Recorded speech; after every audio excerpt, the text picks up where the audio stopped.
The story begins at the NAMA-MANGAI Hotel, a towering skyscraper in the heart of the city. The building buzzed with a throng of guests and celebrities, their voices a symphony of excited chatter. There seemed to be more socialites than usual at tonight's gala, one woman remarked. Izuko, haven't you heard anything? I think even Ko On-Nian is supposed to be here. Her companion gasped. Really? He's the CEO of the W Corporation, the infamous Diamond King of Hua-Xia City. Meeting him would be an incredible opportunity. She lowered her voice, adding, and the most important thing is he's incredibly handsome. The first woman nodded eagerly. Exactly. If we're going to marry into wealth, we might as well choose someone as handsome as him. Don't you agree? He, of course. We absolutely can't miss this chance. Marrying him is practically like acquiring half of Hua-Xia City's fortune. But he doesn't even have a rumored girlfriend, the other woman mused. Maybe he likes men? Their fervent gossiping was abruptly interrupted by a woman who bumped into them as she passed. Hey, watch where you're going, you blind bat. The woman froze, stunned. Her friend, noticing her sudden silence, asked, What's wrong? Why are you so startled all of a sudden? It's her, she whispered. The woman in the fiery red dress glanced back at them, her eyes sharp. Good dogs don't block the path, she said coolly. Then, with a touch of theatrical flair, she placed a finger to her lips in a mocking gesture of silence. Who is she? She's so arrogant, one of the women exclaimed. Seeing her friend still trembling, she added, You're the heiress of the Bakma Corporation. Why are you afraid of her? As they watched the red-clad woman's alluring figure ascend the staircase, the short-haired woman finally spoke. Because she's Nin Deep Nin, the notorious party girl of Hua-Xia City, the femme fatale of the Nin family. Nin Deep Nin, the other woman breathed. Rumor has it that she's the cause of all the misfortunes that have befallen the Nin family. The old master suffered a stroke and was hospitalized. The eldest son was imprisoned for suspected embezzlement. Even the eldest daughter, who was living abroad, was in a car accident and is still in a coma. And she just naturally became the sole person in power of the Nin family. Despite her bad reputation, in the eyes of most men, she's still just a woman with a fortune ripe for the taking. At that moment, Nin Deep Nin received a text message. Ko On-Nian is on the rooftop. A sly smile spread across her face. She quickly replied with 2 words, understood. Meanwhile, the 2 women continued their gossip. So, she's the most talked about woman in Hua-Xia City right now. They say any man she sets her sights on is hers for the taking. Oh dear, it seems we've met our match. If I lose to her, I'll have nothing to say. Come on, let's just go home and play video games. It'll be more fun. Meanwhile, our male lead, Ko On-Nian, stood on the rooftop, gazing out at the glittering cityscape of Hua-Xia City by night. Damn that R.A. Hoa. He stood me up. Just wait until I get my hands on him. Nin Deep Nin approached him from behind. Sensing the unfamiliar scent of perfume in the air, he turned around sharply. Who's there? He demanded. Nin Deep Nin launched into her performance. I'm so sorry, she slurred, feigning intoxication. I've had a bit too much to drink, and I'm not feeling quite myself. Seeing her sway precariously, he cried out, Careful, and reached out to steady her. As their lips drew close, he regained his composure and asked, Was that carelessness, Miss Ning Deep Nin, or were you being deliberate? His words startled Deep Nin. How does he know my name? We've only just met, and you've already fallen into my arms. You're just like the rumors say, completely defenseless around men. She countered flirtatiously. So,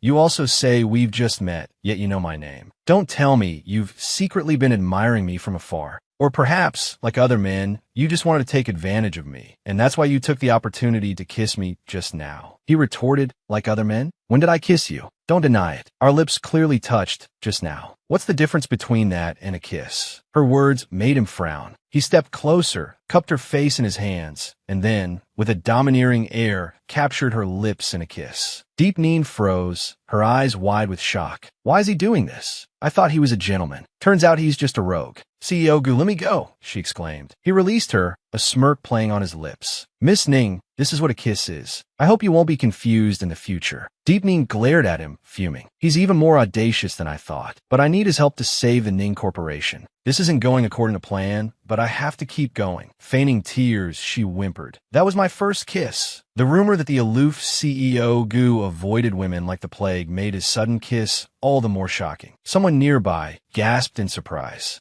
between the notorious socialite, the third miss of the Ning family, and the untouchable diamond bachelor of Huaxia City. Who do you think people will believe? She forced a laugh. I was just joking. Don't take it seriously. We're adults. Who cares about a first kiss? It's not like it was our first night. I do, he countered. My first night is quite precious. To avoid unwanted attention, I have guards posted around the rooftop. I wonder how the notorious socialite managed to evade them to join me up here for some fresh air. Xing Er's information was correct. Guan Nian may seem frivolous, but he's cautious. Getting his help will be difficult. What should I do? He used a forced kiss to take control. Do I really have to resort to seduction? He leaned closer, his voice low. Ning Deep Nin, you wouldn't be trying to use some tired old trick like a honey trap to seduce me, would you? Her face paled. How could you suggest such a thing? He chuckled, enjoying her reaction. Perhaps I'm right. Just then, her phone rang, a welcome interruption. Excuse me, I need to take this call. She breathed a sigh of relief. Saved. The voice on the other end said, Miss Ning, it's Tan Tang. Let's meet. She frowned. Him again? He's been pestering me for years. Who's stolen my number? There's nothing left to say between us. Nin Deep Nin hissed, her voice low and menacing. If you, Qin Sheng, dare to call and harass me again, She didn't get to finish. Qin Sheng cut her off with a harsh laugh. Don't you want to know what your dear brother, Nin Nam Chin, gave me? I'll give you 10 minutes to get to the second floor of the hotel. My patience is limited. The clock is ticking. He hung up abruptly, leaving Deep Nin fuming. Hot bastat, Ning Nam Ting. Even in jail, he's still causing me trouble. Despite the turmoil churning inside her, she plastered a bright, artificial smile on her face and turned to Koan Nian. Excuse me, Mr. Ko, I have something I need to attend to. Please enjoy yourself. Of all the people to provoke, it had to be Qin Sheng. Deep Nin thought, hurrying away. I need to leave before this gets out of hand. Koan Nian watched her retreating figure, a thoughtful expression settling on his face. He couldn't quite decipher what he was thinking. Deep Nin quickly made her way to the NAMA-MANGAI hotel. On the second floor, she found Qin Sheng, the young heir to the Tan Corporation and the source of her current predicament. He grinned, feigning familiarity. Deep Nya, long time no see. Come, have a seat. A waiter poured her a cocktail. Sweet, not too sour, Qin Sheng instructed. Girls are always in a better mood after a sweet drink. Deep Nin fixed him with a steely gaze. Cut the charade, Qin Sheng. My patience is wearing thin. Tell me, what did Nam Chin give you? He chuckled, a predatory glint in his eyes. Deep Nin, why so impatient? Your brother is the CEO of Nin Corporation now. Surely you understand the nature of business negotiations. It's all about the exchange, isn't it? Just tell me what you want, Qin Sheng. Stop beating around the bush. Now, is that any way to ask for a favor? At least have a couple of drinks with me. Then we can talk. Otherwise, I might get bored and send certain documents to the tax authorities or perhaps the Commerce Bureau. That wouldn't be good, would it, my dear Deep Nin? Deep Nin stared at the cocktail, her mind racing. Nin Corporation was already in enough chaos. She couldn't afford any more complications. Qin Sheng pressed her. Miss Nin, please, indulge me. Show me your sincerity. With a sigh of resignation, she picked up the glass and drained it in one gulp. I'll play along for now. I need to figure out what Qin Sheng is after. Qin Sheng's smile widened, turning sinister. Miss Nin, impressive. You can hold your liquor. Now, tell me, what did that dog give me? Of course, I'm a man of my word. He produced a USB drive, dangling it between his fingers. This contains some contract documents handled by your dear brother. I'm sure they'll be quite valuable to someone who's just taken over the company. He leaned closer, his grin turning lecherous. But this is just a small part. The rest, well, that depends on your sincerity, Miss Nin. Deep Nin took the USB, examining it carefully. How did you get this? You'll have to ask your brother. Though, you might have to schedule a visit to the prison to do that. Your brother is quite the character. I've never met anyone so foolish. Then Deep Nin glanced sideways at Qin Sheng. What's the other item? She asked bluntly. And what are the terms of the deal? Just say it. I don't believe you'd be kind enough to just hand it over to me. Qin Sheng leaned in closer, his expression arrogant. Of course there's a price, he purred. You deliberately used your reputation as a notorious party girl to distract the public, to keep everyone from noticing Ning Corp's crisis. Before Nam Chin was imprisoned, he not only illegally raised capital, but also embezzled funds, causing a break in the capital chain. Currently, you desperately need a large sum of money for financing. Am I right? Why don't you sleep with me? I'm very generous with women. Seeing his blatant proposition, Deep Nin stood up abruptly, wary. Mr. Qin, please show some respect to Miss Nin. He chuckled. Do you think you have any other options? So what? She retorted. At the very least, I wouldn't choose someone like you. Ha ha, he laughed. May I ask, who else can help you? What Qin Sheng wants, always gets. Time is almost up, isn't it? He slowly rose to his feet. A prickle of unease ran down Deep Nin's spine. Something felt wrong. A sense of danger crept over her. What's happening? I'm so dizzy, she murmured, clutching the edge of the table for support. So hot. Did he drug me? She swayed, her voice barely a whisper. Qin Sheng, did you drug me? You bastard. Qin Sheng's voice dripped with malice. A transaction should always involve a little sincerity, Deep Nin. I've never put this much effort into a woman before. If you don't appreciate it, then I don't need to be patient any longer. I'll make you beg for mercy, he promised, his eyes glinting. I'm quite looking forward to your performance in bed. Deep Nin's vision blurred. I'm so dizzy. Someone please help me. Qin Sheng snapped his fingers at his men. Take her upstairs. I need to take this call. Yes, sir, one of them replied. Deep Nin's body burned as if on fire. She gasped for breath. Deep Nin, wake up. Hey, can you hear me? Struggling to open her eyes, she saw Ko-on-Nien standing before her. How is he here? She wondered. She reached out and touched his face. Is this a hallucination? I'm so hot. It's so uncomfortable. Help me, she pleaded. The close proximity of her body sent a flush creeping up Ko-on-Nien's neck. I'll take you to the hospital, he offered. A wave of heat washed over Deep Nin. Damn it, I can't control my body anymore. She turned and straddled him. No, Ko-on-Nien, I need you to help me now. Even if it's a hallucination, it's better than facing that bastard Qin Sheng. Presented with such a tempting offer, Ko-on-Nien, though inwardly salivating, feigned composure. Deep Nin, what are you doing? Her response was a look of pure seduction. Blushing, she stammered, I want to play Tetris with you.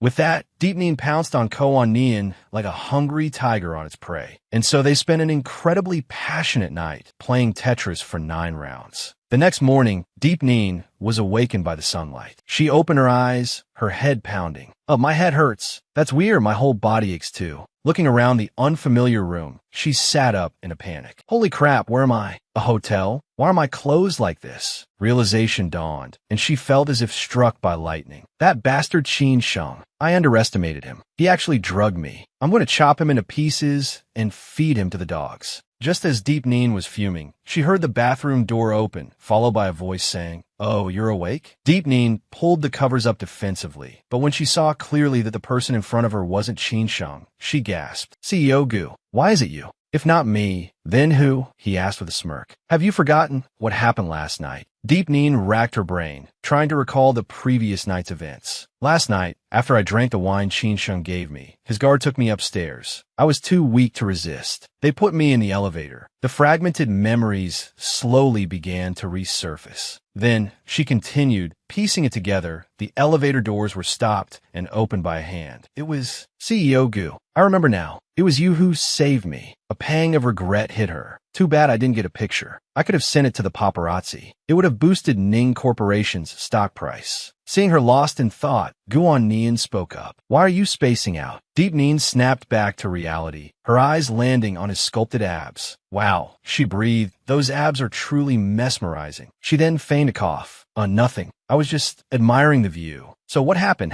A man is a man, after all. His bluntness stunned her into silence. Are you just going to stand there like a statue? I've never seen anyone so shameless. You saved me, yes, but that doesn't give you the right to take advantage of me when I'm vulnerable. Ko-on-Nien put on an aggrieved expression. How can you blame me? You were the one begging me last night. Mississippi, don't you remember anything? That was my precious first time. His words triggered a faint memory. I think I remember something in the car. After that, she stammered. I wanted to rip your clothes off. A blush crept up her neck as she recalled her own boldness. Take it all off. Oh, ups. Can I touch them? Your precious first time? And you had a guard watching in case someone with ulterior motives showed up? Well, I'm that someone with ulterior motives. See what you can do about it. The memory of their passionate encounter made her bury her face in her hands. Oh my God, what did I say? And I even pushed you down and sat on you. I want to dig a hole and disappear. She looked at him sheepishly. CEO Gu, I'm so sorry about last night. I'll take responsibility. I'll compensate you for your trauma. She fumbled for her wallet. Where is it? Guan Nian, still feigning distress, clutched at the sheets. Wah, that was my precious first time. Ruined. How will you ever compensate me? It's on a nightstand, he mumbled dramatically. Deep Neen grabbed a wad of cash and offered it to him hesitantly. Here, I know it's not enough. I'll transfer more later. I'm so embarrassed. I don't even know what the market rate is for this. Guan Nian's face darkened. Market rate? He muttered. She's offering me money? Seeing his expression, Deep Neen quickly explained, CEO Gu, it was my first time too. And I was drugged. That's why I did that to you.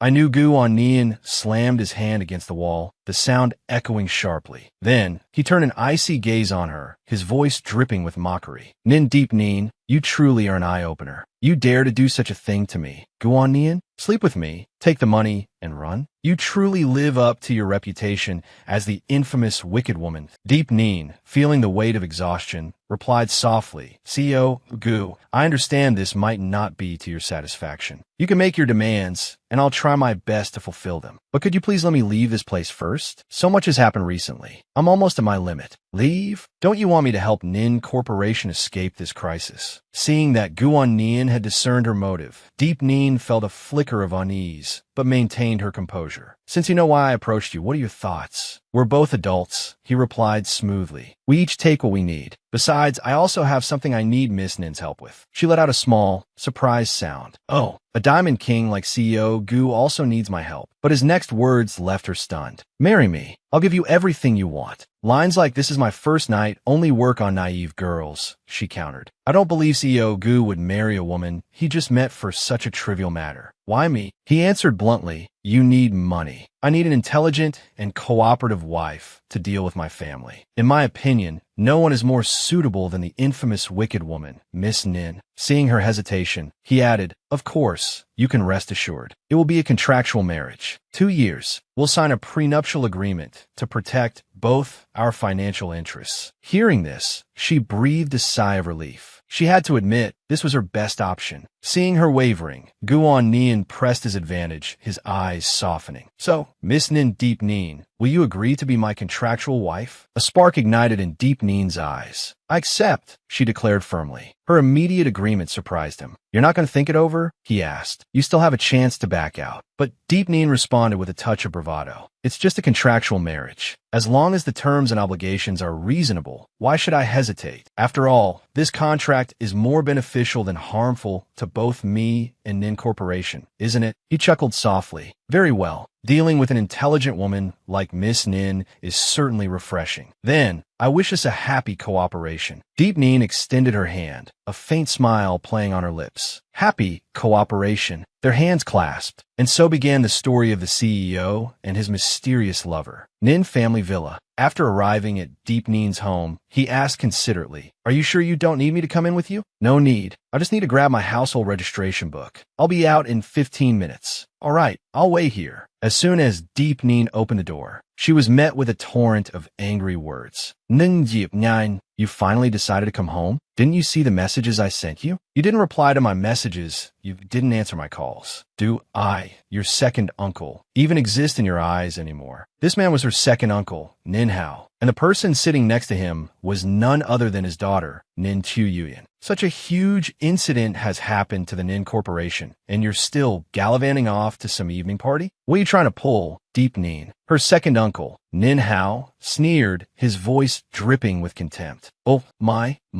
Uncle's information network is certainly efficient. You even know what I'm doing. Are you implying you had me followed? Deep Neen retorted, her voice laced with sarcasm. I'm not that free. I have plenty of acquaintances at the party. I don't need to ask. Someone will tell me. She continued to taunt him. Oh, really? You have so many acquaintances? Then why didn't you receive an invitation? Her uncle's face twisted in annoyance at her mockery. He threw a piece of paper towards Deep Neen. This time, I didn't come here to waste words with you. Your brother has agreed with the company to buy back my shares himself. I've already prepared the contract. If there's no problem, quickly get the company to complete the approval process for me. If you've already discussed it with my brother, then go find him, Deep Neen said, turning to leave. Oh, I almost forgot. I wonder how many more years he'll have to spend in prison. Wait until he gets out, and then you can slowly negotiate with him. Seeing her about to leave, her uncle jumped up and roared. Stop right there. Nin Deep Neen, don't even think about playing tricks on me. You're still too naive. You have to give me an explanation for this contract today, or you won't be going anywhere. Uncle, you're part of the Nin family, so you should know I don't have the money to give you. Whoever agreed, you go find them. Nin Chuyin, her cousin, chimed in, "Oh, come on, cousin. You say you don't have money, but you go out and enjoy yourself every day. Isn't that a bit self-contradictory? Besides, isn't all the money from the Nin Corporation in the hands of your branch of the family? When the two branches were first established, we also contributed money and effort. So, it's only natural for us to take back what belongs to us." "That sounds nice," Deep Neen said, glancing at the father and daughter. Her voice hardened. "But over the years, you've repeatedly engaged in shady dealings, signing secret contracts with outsiders and lining your own pockets, haven't you? If grandfather hadn't discovered it in time and sold off several Nin Corporation projects at a loss to cover the taxes, you would have been in jail with my brother long ago. Grandfather, out of respect for family, gave you shares and a monthly allowance. All of this was given to you freely. If you want to sell your Nin Corporation shares, go find a buyer yourself. The company doesn't have the money." Her second uncle, enraged, pointed a finger at her and yelled, "You ungrateful wretch! A lowly member of the family, like you, dares to lecture me? You've grown some nerve." Nin Chuyin put on a pitiful expression, clinging to her father's arm. "My sister finally has an engagement with the second young master of the Zhongtan Corporation. She needs a large dowry. We're taking the money to maintain the Nin family's face." She whined, "Dad, with the meager dowry you've prepared for me, the Zhang family will definitely bully me. I don't want to end up like my cousin, unable to get married." He immediately soothed his precious daughter. All right. Daddy will definitely marry you off in style. Don't worry. If you can't reach the high branches, don't try to climb. Even if you dream of becoming a phoenix perched high in a tree, you should take a look at yourself first. You're mistaking river driftwood for gold at the bottom. I have things to do today. I don't have time to play act with you too. Please leave. I won't see you out." He lunged forward and grabbed her arm tightly. "You're not going anywhere, Nin Deep Neen. Have I been too lenient with you? I told you, you're not leaving until you resolve this contract issue for me." She struggled against his grip. "Let go of me. Cousin, truthfully, my marriage to young Master Jiang is beneficial for Ning Corp, isn't it? You're not jealous that I'm marrying him, are you? Young Master Jiang spoils me so much now. With just a word or two from me, who knows, he might even lend you some money." Deep Neen, summoning all her strength, angrily flung her second uncle's hand away. "Nin Chuyin," she seethed, "me agreeing to marry him is my business. That Jiang Tsang, the second young master of the Jiang Corporation, is nothing but a playboy. Who knows how many starlets he's keeping outside. He throws away trash like it's nothing, and only you people treat him like a treasure.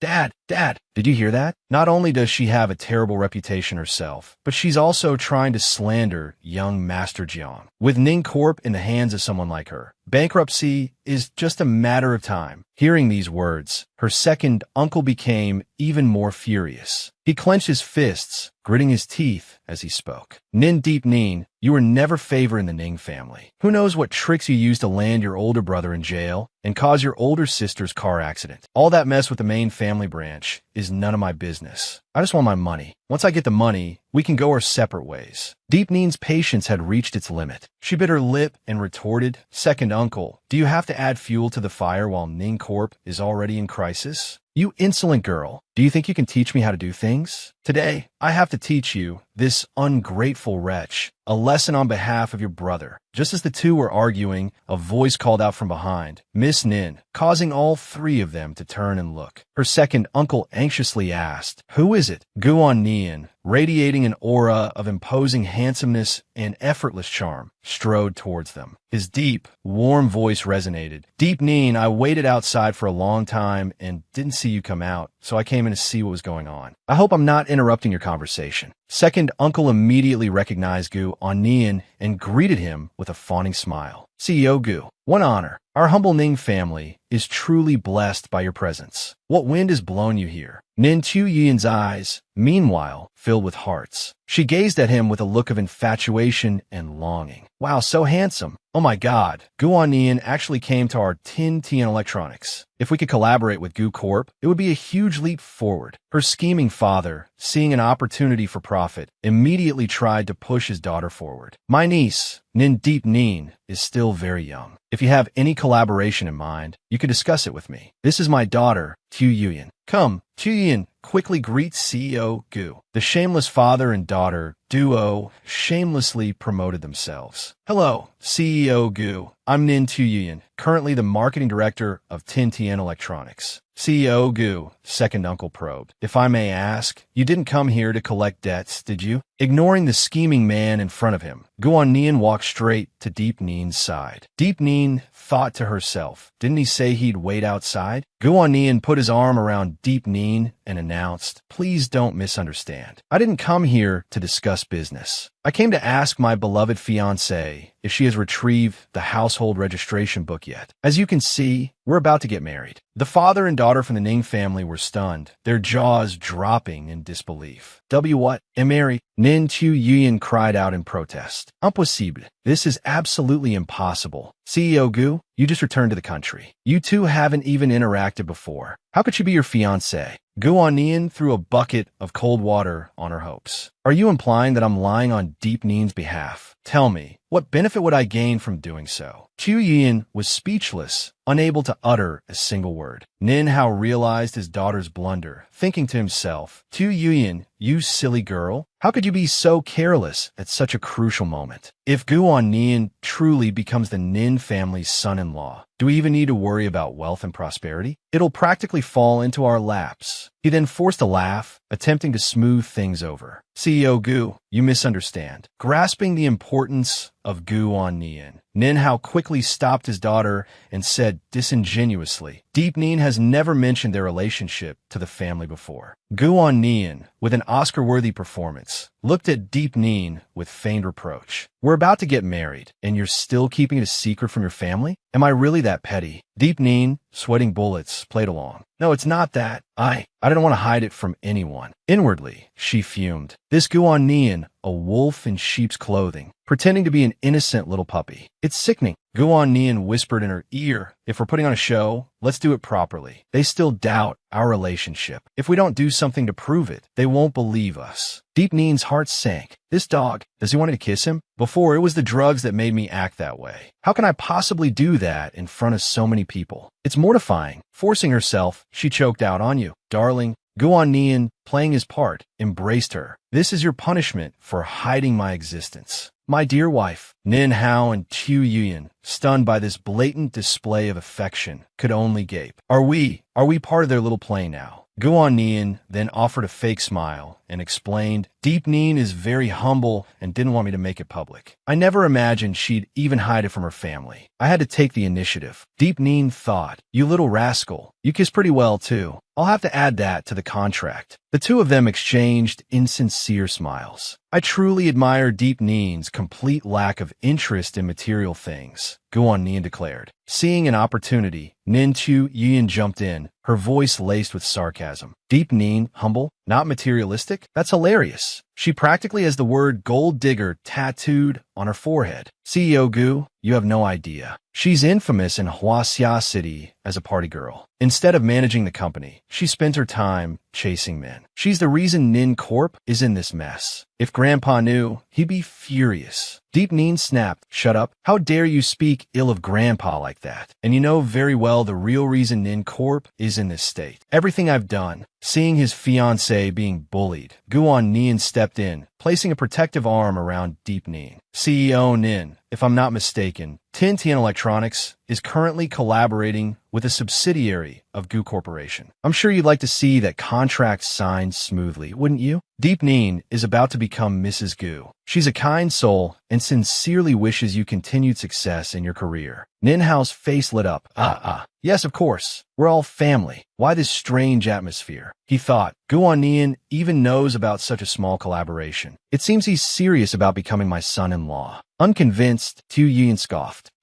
Her kind? You're joking. CEO Gu, don't be fooled by her. I'm superior to her in both looks and figure. She's nothing but a vicious social climber. It's true, Nin Hao fumed inwardly. You don't fear a strong opponent. You fear a teammate whose head is full of shit. This girl, Deep Nin, with her incessant prattling, was ruining everything. Desperate to salvage the situation, he slapped his own daughter, Nin Chuyin, hard across the face. Shut your mouth, he roared. Who do you think you are, talking to your elder sister like that? Have I taught you nothing about family loyalty and respect? We're supposed to support each other. He seethed internally, recognizing his own hypocrisy. Profit was clearly paramount. Family was merely an afterthought. Nin Tu-Yuan, clutching her stinging cheek, was unrepentant. Who wants to be family with such a useless person? She retorted. I feel unlucky to be related to her. I'm engaged to young Master Jiang, and you never defend me like this. You're my father. What gives Deep Nin the right to be protected by everyone? Nin Chuyin, I said shut up. Nin Hao thundered, delivering another stinging slap. Remember, Deep Nin is your older sister. Keep your mouth clean. One more word, and I won't show you any fatherly leniency. Now, I'll get out of here. Nin Tu Yuyin trembled, her face darkening with rage. Father, you're hitting me and chasing me away because of that despicable girl? How could you do this to me? I've had enough. With that, she stormed off, leaving Nin Hao to offer a strained laugh to Guan Nian. I apologize for this embarrassing display, CEO Gu. It's my fault for not disciplining her properly. I'll deal with her later. Please excuse us. Of course, Mr. Nin. Take care. Once Deep Nin had composed herself, she watched the direction her uncle and cousin had gone, analyzing the situation. Nin Tu-Yin's mention of her grandfather had almost pushed her over the edge. A confrontation with her uncle now could have jeopardized the Nin Corporation. Thankfully, Guan Nian's presence had prevented things from escalating, but she knew there was no such thing as a one-sided cost. She went to her office to gather her belongings. Holding a photo of her parents and grandfather, a wave of emotion washed over her. Guan Nian had asked her to pretend to be his fiancée. She was the one benefiting most from this charade. What could she do to help him in return? Lost in thought, she spoke aloud. I'm almost done packing. Just a few more clothes and we can go. You really don't need to pack, Guan Nian offered. We can just buy new things. Deep Nin sighed. I still need to pack. I'm not that rich. Ninjas aren't what they used to be. As she packed, her sketchbook slipped and fell to the floor. Guan Nian quickly picked it up. You dropped this, he said, glancing at the pages. I didn't know you could draw. What's on the back here? Deep Nin, her face flushing crimson, snatched the book back. Don't look, she stammered, mortified. Give me my sketchbook back. In the ensuing struggle, she lost her balance and fell right onto him in a most compromising position. Oh, she gasped. I'm so sorry. I'll get up right away.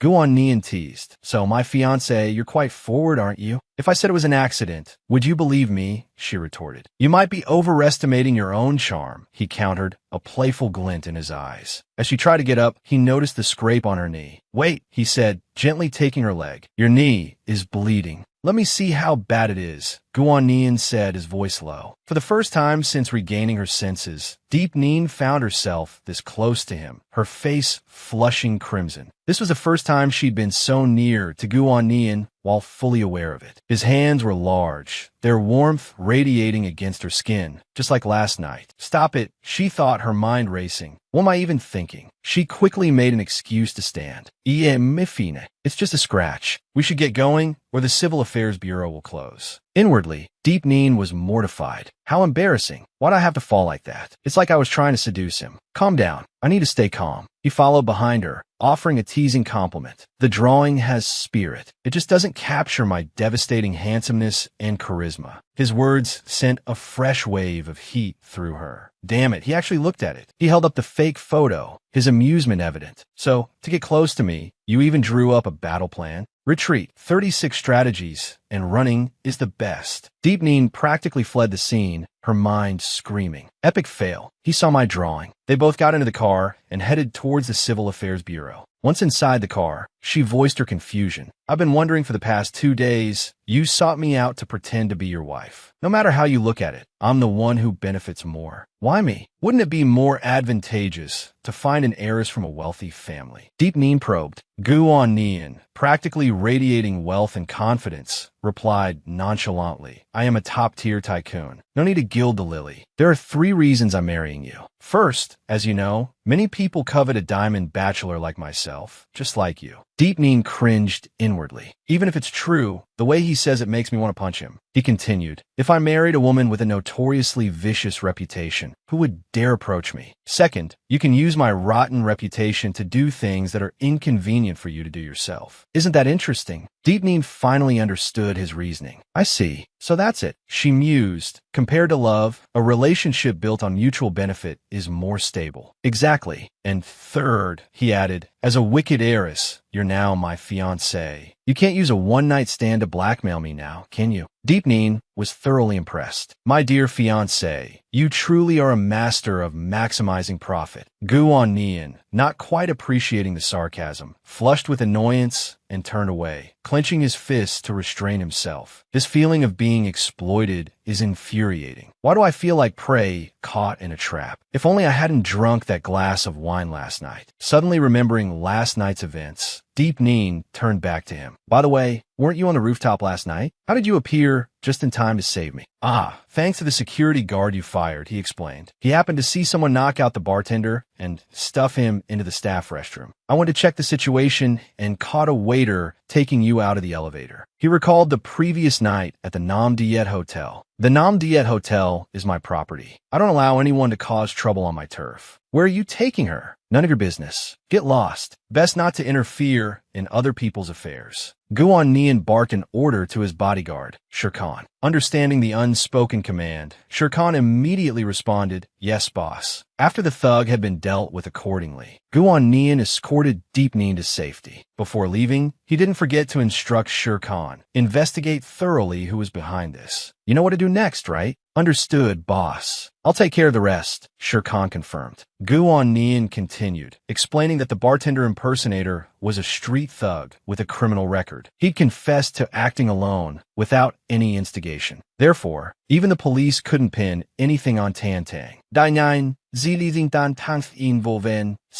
So that's how it is. That bastard Tan Tang, he really does things cleanly. Guan Nian leaned closer, murmuring in her ear, actually the only good thing that bastard did was bring you to me. Because besides the reasons mentioned, the most important point is we're very compatible. Deepneen, blushing furiously, quickly stopped him from saying anything further. Guan Nian, be quiet. Shirkan is driving right in front of us. You're such a rogue. Shirkan, feigning deafness, muttered under his breath, I'm deaf. I can't hear anything. Suddenly, Guan Nian pulled Deepneen closer. Hey, Guan, what the hell are you doing? I'm warning you, don't go too far. He teased. My fiancé, it seems your memory isn't very good. I was the victim yesterday. After all, I was the one who was taken advantage of. Deepneen, too embarrassed to retort, stammered. Oh. He pressed his advantage, suggesting, if you feel like you're benefiting quite a bit from this contract, how about we add another clause? Performing marital duties at least once a week. Deepneen immediately put some distance between them. I refuse. CEO Gu, so renowned, unexpectedly turns out to be such a smooth talker. Guan Nian was taken aback by her words. Truly, you can't judge a book by its cover. From now on, I definitely have to keep my distance from you. At that moment, a childhood memory surfaced in his mind. A little girl had said something similar. You're a total scoundrel. I want to stay away from you. It dawned on him that the little girl was none other than Deepneen. He looked at her with affection, thinking to himself, it's so good that you haven't changed a bit. They arrived at the Civil Affairs Bureau. The official seal stamped on their marriage contract, signaling the beginning of a new chapter in their lives. Congratulations to the two of you. May you be together forever, united in heart and mind. It's true, Deepneen thought. Although absurd, Guan Nian and I are officially husband and wife from this day forward. A contractual marriage based on mutual benefit. Neither of them realized that their every move had been captured by a camera, not a single frame missed. The man, a mama's boy sent by Guan Nian's stepmother, had photographed them leaving the Civil Affairs Bureau. Looking at the pictures on his camera, he chuckled. If my wife sees these photos, she'll be so scared she'll immediately fly back home. But just sending these pictures to my wife would be such a waste. I have to make good use of them. And so, he posted the pictures online. The next day, at the Tan family residence, the internet was flooded with pictures of Guan Nian and Deepneen. Tan Tang seethed as he read the news. Then Deepneen had gotten married. She'd shared a drink with him one moment and seduced Guan Nian the next. And now, the marriage certificate was out in the open. He flung his phone across the room in a rage. Damn her. How dare she play me like this? Does she have a death wish? The unfortunate television, caught in the crossfire of Tan Tang's fury, shattered into pieces. His face was a mask of jealous rage. Don't think you can escape me by clinging to Guan Nian. Let me tell you, The Nin Corporation is already sinking in quicksand with no hope of recovery. Nin Deep Nin, you can't escape my grasp. You will be my plaything, and mine alone. Yes, you will be my plaything, and mine alone. I won't let anyone steal you away. Meanwhile, Deep Nin was at home. The moment she answered her phone, a panicked shriek echoed from the other end. Ning Dai Nine, what have you done? Well, I managed to snag that marriage certificate, so I guess you could say I'm married. Hearing her confession, her friend on the other end couldn't help but crank up the volume and yell, "Whoa, that's insane. I can't believe you actually landed Gu On Nian." That's Gu On Nian, the Diamond Bachelor, the CEO of the Gu Corporation. The Gu On Nian, Deep Nin, startled, said, "My hearing is still perfectly fine, you know. You don't have to shout." Sensing something amiss, her friend quickly asked, "Wait a minute. Just 2 days ago, you were asking me for information about Gu On Nian." "How?" Deep Nin sighed, scrambling for an excuse. "I'll explain everything later. Meet me at our usual spot in half an hour, okay? Gotta go." She quickly hung up. Not only was her friend suspicious, but Deep Nin herself couldn't quite grasp how things had escalated so quickly. "Actually, this feels a bit sudden, doesn't it? We just met and now..." "But he is Gu On Nian." Thinking about him, she murmured, "Why would someone like him marry me?" She still couldn't quite believe it. Lost in thought, she jumped when Gu On Nian suddenly appeared behind her. "What are you doing?" Startled, she replied, "Oh, nothing." Feeling guilty, she added, "Nothing. Why would I be startled? Who said I was startled? Who told you could eavesdrop on my phone call and then?" Turning around, Deep Nin's eyes landed on Gu On Nian's enviable six-pack. "Whoa, those abs," she thought. "How's he work out? He's in amazing shape. And he's not even wearing a shirt. Doesn't he know the meaning of modesty?" Hearing her incoherent mumbling, Gu On Nian stood behind her, utterly bewildered. "I understand each individual word, but together they make no sense. Why would I need to wear clothes at home?" He felt completely justified in his state of undress. Deep Nin blushed, unable to meet his gaze. "Of course you need to wear clothes. You're not the only one here. Put something on." He stepped closer. "Look, we're married now. Why are you still so shy? Besides," he added, his voice dropping lower, "is there any part of you I haven't seen already? I've touched you everywhere. Did I miss something?" With every word, Deep Nin's blush deepened. Unable to take it anymore, she slammed her hand on the table and stood up. "Shut up. You're incorrigible. I can't talk to you anymore." She made a dash for the door. Sensing the dangerous aura emanating from her, he wisely chose to remain silent. "I'm not talking to you anymore. I have to go out." She hurried towards the exit. "Oh man, I need to go put on some makeup." And with that, she was gone. He quickly stood up and pulled her into a hug, whispering in her ear, "Why are you running away? It's our first day of marriage. Shouldn't we do something special, my dear Mrs. Gu?" Hearing him call her Mrs. Gu again and again, she cursed him inwardly. Is this guy addicted to acting? There's no one else around. "Gu On Nian, where are you playing at? Are you finding it amusing to tease me? I don't have time for this." Suddenly, he brought his face close, and her lips accidentally brushed against his cheek. Deep Nin felt her heart pounding in her chest. "Akish," flustered, she pushed him away. I didn't mean to. Don't misunderstand. Please don't misunderstand. I'm leaving now. Bye-bye." The young woman bolted, fleeing the scene of the crime as if her life depended on it. "How could this happen? This is so embarrassing." He watched her go, a triumphant grin spreading across his face. My wife's first kiss. I'll gladly accept this gift," she thought, mortified. So humiliating. At the cat cafe, Luong Hin Ni stared at her, relentlessly questioning. "You barely met Gu On Nian for the first time, and you're already registered for marriage? Did that guy do something to you?" Slamming her hand on the table, she stood up, determined to get to the bottom of it. "You silly girl, you better tell me everything. If you dare lie to me, you'll face the consequences. Now spill it." Deep Nin quickly tried to placate her. Calm down. I've told you everything I can. The rest is a secret I can't reveal yet." Hearing the word secret, Luong Hin Ni's face darkened. We have secrets now. Tell me, what am I to you?" Seeing her friend's imposing, tiger-like stance, Deep Nin quickly flattered her. "You're my kindest, prettiest, best friend. Don't be angry, Hin Ni." Putting on a pitiful expression, Deep Nin pleaded, "I'll tell you when the time is right. Please don't ask me today, okay?" Seeing her friend's pathetic look, Hin Ni relented. "Honestly, I can't stay mad at you. Fine, I won't ask anymore. But if you need any help, you have to tell me, okay?" Deep Nin beamed. "Okay, you're the best, Hin Ni." Just then, a couple walked in and stared at them. The man, Zhang Kan, the second young master of the Zhongtang Corporation, said to Nin Tuyin, "Look, isn't that your cousin? The wretched got you beaten up." Puffing out his chest, Zhang Kan continued, "Come on, let me take care of this for you. Well, if it isn't my social climbing cousin. What a coincidence. What are you doing here? I thought you just got married today. Shouldn't you be on your honeymoon with CEO Gu? You're quite independent, aren't you, cousin? Deep Neen looked at them, silently debating whether or not to retaliate against her cousin. Unlike me, Nin Chuyin simpered, clinging to Zhang Kan's arm. I couldn't bear to be away from young Master Zhang for even a day. Zhang Kan chimed in. Isn't it obvious to you, Yuyin? CEO Gu and your cousin are just playing around. When he gets bored, he'll dump her. Young Master Zhang, don't say that. It makes me blush. Nin Chu Yuyin giggled. Deep Neen thought. Nin Chu Yuyin, you better watch yourself. Stop with the snide remarks. Sister Hin Nin, I'm doing just fine. But I heard your stepmother is trying to marry you off. Is she afraid you'll fight for the inheritance with your brother? You should be careful. Don't let her sell you off to some random guy. Imagine being married to some poor devil. How pathetic would that be?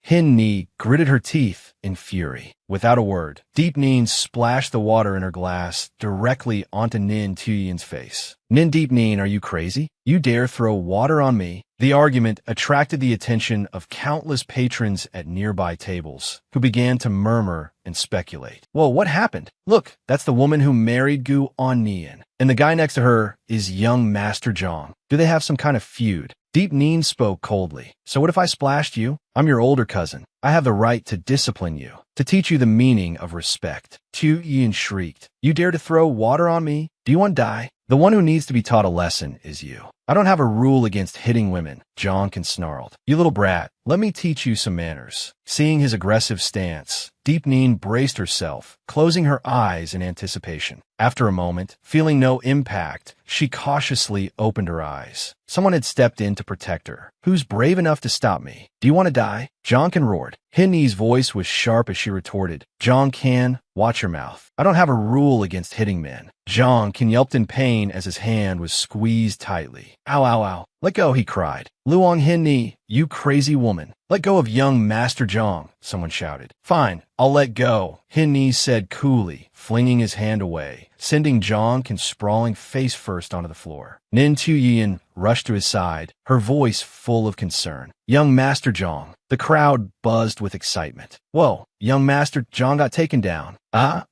Quick, take a picture. That girl is seriously awesome. Tu Yin helped him up, anxiously asking, Young Master Zhang, are you all right? Zhang Kan, his face burning with humiliation, snapped, Get away from me. Hinni stepped in front of Deep Neen, her voice a low growl. Want to hit my friend? You'll have to go through me first. A hushed whisper went through the crowd. FYI, Hinni is the provincial champion in Wing Chun, you guys. No wonder she's so cool. Deep Neen's eyes shone with admiration for a friend. Hinni was truly a force to be reckoned with. She repeated her question, her voice unwavering. Want to hit my friend? You'll have to go through me first. A sudden silence fell over the room. Zhang Kan, stung by the humiliation, lashed out. So what if you hit me? Did you ask my dad first? You stupid woman. Who do you think you are? He scrambled to his feet, his voice rising to a shriek. Not even my dad has ever hit me. Hinni and Deep Neen exchanged bewildered glances.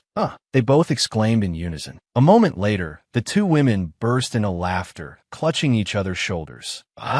Mama's boys are a dime a dozen, but Daddy's boys? That's a first. Oh my God, does he think he's a toddler? Zhang Kan, the young master, had become the laughingstock of the two women before him. His father had never hit him. How utterly ridiculous. Chu Yin, seeing Zhang Kan's face turning purple with rage, touched his arm solicitously. Young Master Zhang, are you all right? What are you laughing at? What's so funny? He snarled, shoving Nin Tuyin away so forcefully that she stumbled and fell to the ground. He turned his fury on Hinni. Luong Hinni, your Luong family is just second-rate. Aren't you afraid? I'll tell my father. Hinni scoffed, her voice dripping with sarcasm. Oh, young Master Zhang, are you really going to run to your parents? Go ahead, tell on me. Just make sure you wear diapers when you go out, so you don't wet yourself. Because every time I see you, I'm going to hit you. This whole thing wasn't dramatic enough, but you just had to add fuel to the fire. All right, second young Master Zhang, let me give you a piece of advice. There are a lot of people watching. If you don't want to be trending tomorrow as the guy who got beaten up by a woman, I suggest you stop making a scene. Around them, the onlookers buzzed with excited chatter. Haha, even a TV drama isn't as entertaining as this. This is what you call loose lips sink ships. Serve him right. That girl's got guts. And he's actually threatening to tell his parents? I've never seen anything so ridiculous. Nin Tu Yuyan, witnessing the escalating situation, began to panic. Things had gone too far. Young Master Zhang was obsessed with saving face. After this humiliation, he would undoubtedly take his anger out on her. Only now did the reality of the disaster she had caused hit Tu Yuyan, sending shivers down her spine. Her marriage prospects might be ruined. Indignant, she lashed out. What gives you the right to be so arrogant? Just because you have Gu Jingyao backing you up? Don't think you're so great. You're tall, so you'll fall harder. Let's see how long you can keep this up. Nin Chuyin pointed at young Master Zhang and ordered, both of you apologize to young Master Zhang right now, or else I'll. Nin Deep Neen cut her useless cousin off mid-sentence. Tu Yin, if your father still wants a share of the company, you'd better behave yourself. Otherwise, don't blame me for not showing any mercy. You won't get a single cent. That little vixen, always using the company's money to threaten her. It was infuriating. Tu Yuyan gritted her teeth. Ever since Deep Neen married Guan Nian, she'd become increasingly domineering. Even her father had to bow down to her. She was no less beautiful than Deep Neen. What did Guan Nian even see in her? Nin Deep Neen spoke with a condescending air. Unlike you, I don't need to rely on a man to survive. With your limited intelligence, you simply can't grasp the difference between us. Why don't you focus on securing your own fiancé and get married quickly? Nin Chuyin, struck by the truth of Deep Neen's words, still tried to retort. What do you mean by that? Aren't you also looking for a man to marry? Who are you looking down on? Hinni, let's go somewhere else. This place is giving me bad vibes, Deep Neen said, turning to leave. Seeing them depart, Nin Chuyin yelled, Nin Deep Neen, stop right there. Damn her, and that condescending attitude. Did she think she was the only smart one? If I can't live a good life, neither will you. Chu Yin thought, trembling with rage. I'll find a way to make Gu On Nian break off the engagement. We'll see how smug you are then. As they walked, Deep Neen asked Hinni with concern, Did Chu Yin just say your stepmother is setting you up on more blind dates? Hinni sighed, rubbing her temples. Yeah, several times this week already. And these guys, they look like they're still growing. But inside, well, let's just say they're something else. Their exaggerated online profiles could be published as epic sagas, especially that second son of the Xia family. My stepmother actually tried to set me up with him. I'm starting to wonder if I owe her money from past life. Why else would she torture me like this? Deep Neen exclaimed in disbelief. What is she thinking? Even if she's setting you up, why would she choose Xiao Lao Air? He was just trending 2 days ago for throwing a pool party with a bunch of young models. That's right. Even though the Xia family is the wealthiest among my potential suitors, Xiao Lao Air. Hinni, I'd rather marry a gold digger than someone like him. Nearby, someone suddenly sneezed repeatedly. Strange. I've been sneezing a lot lately. Am I coming down with something? This young man was none other than second young master Xia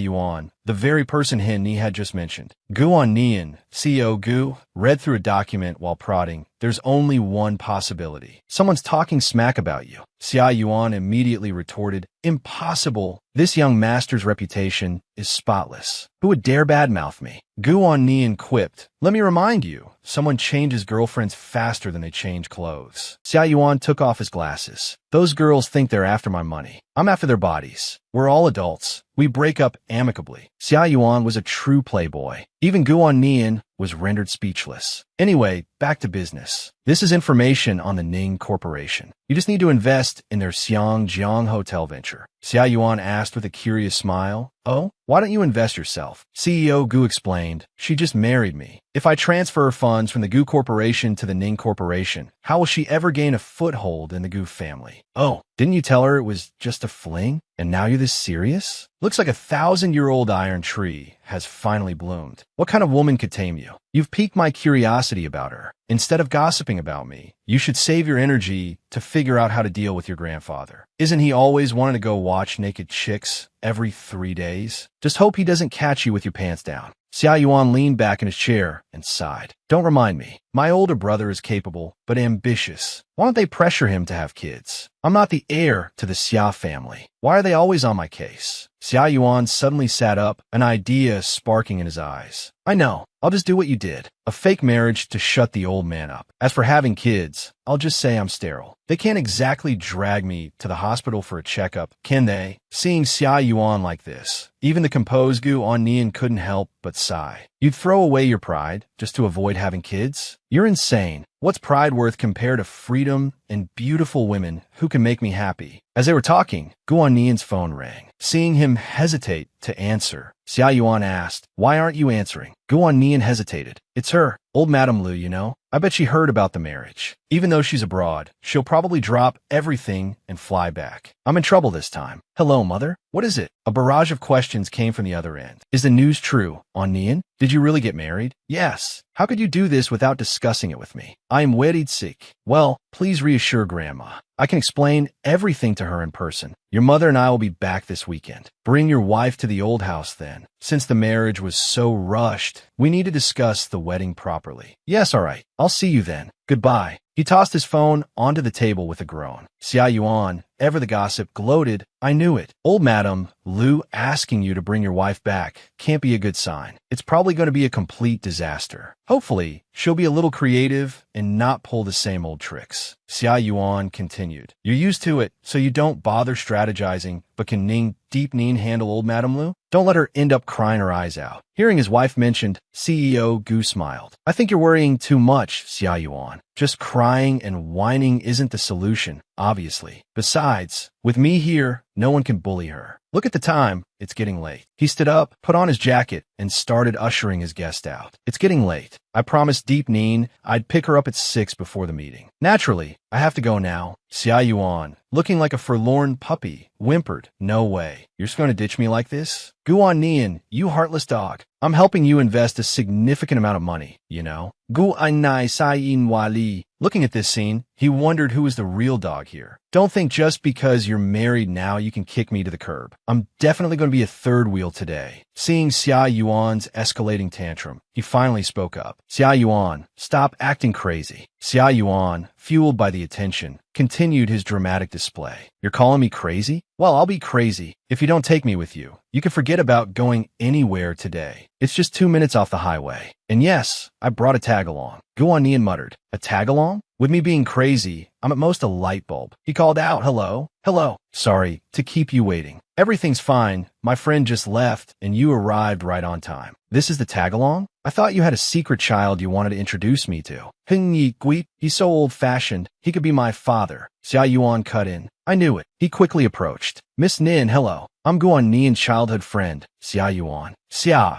as in the summer solstice. Yuan, as in the beginning of a ceremony. "So you miss Nin? You know me?" Xia Yuan asked. "Know you? Your scandalous headlines are everywhere. Second, young Master Xia. You're not even fit to be a dog. You little punk, you're not worthy of my hindi. I'd love to beat you to a pulp. The second young master of the Xia Corporation. Huh? Your reputation truly precedes you." Guan Nian chuckled inwardly. Deep Ning clearly didn't like Xia Yuan. And why should she? He dominated the entertainment news cycle. My headlines are always trending. Either I'm back on the market or I'm with some hot actress. Everyone knows me. He turned to Deep Ning. "Sister-in-law, do you have a favorite celebrity? I can call them over any time." This Xia guy was completely oblivious to Deep Ning's obvious disgust. Her disdain was written all over her face. "That's all right. I don't like celebrities." Guan Nai no Di. "Did Yuan offend you? You seem to dislike him." "It's a long story. I'll tell you when we get home." Deep Ning replied. "And in front of others, you should call me husband," she added, lowering her voice. "What are you whispering about? Let me hear." Xia Yuan butted in. "Husband."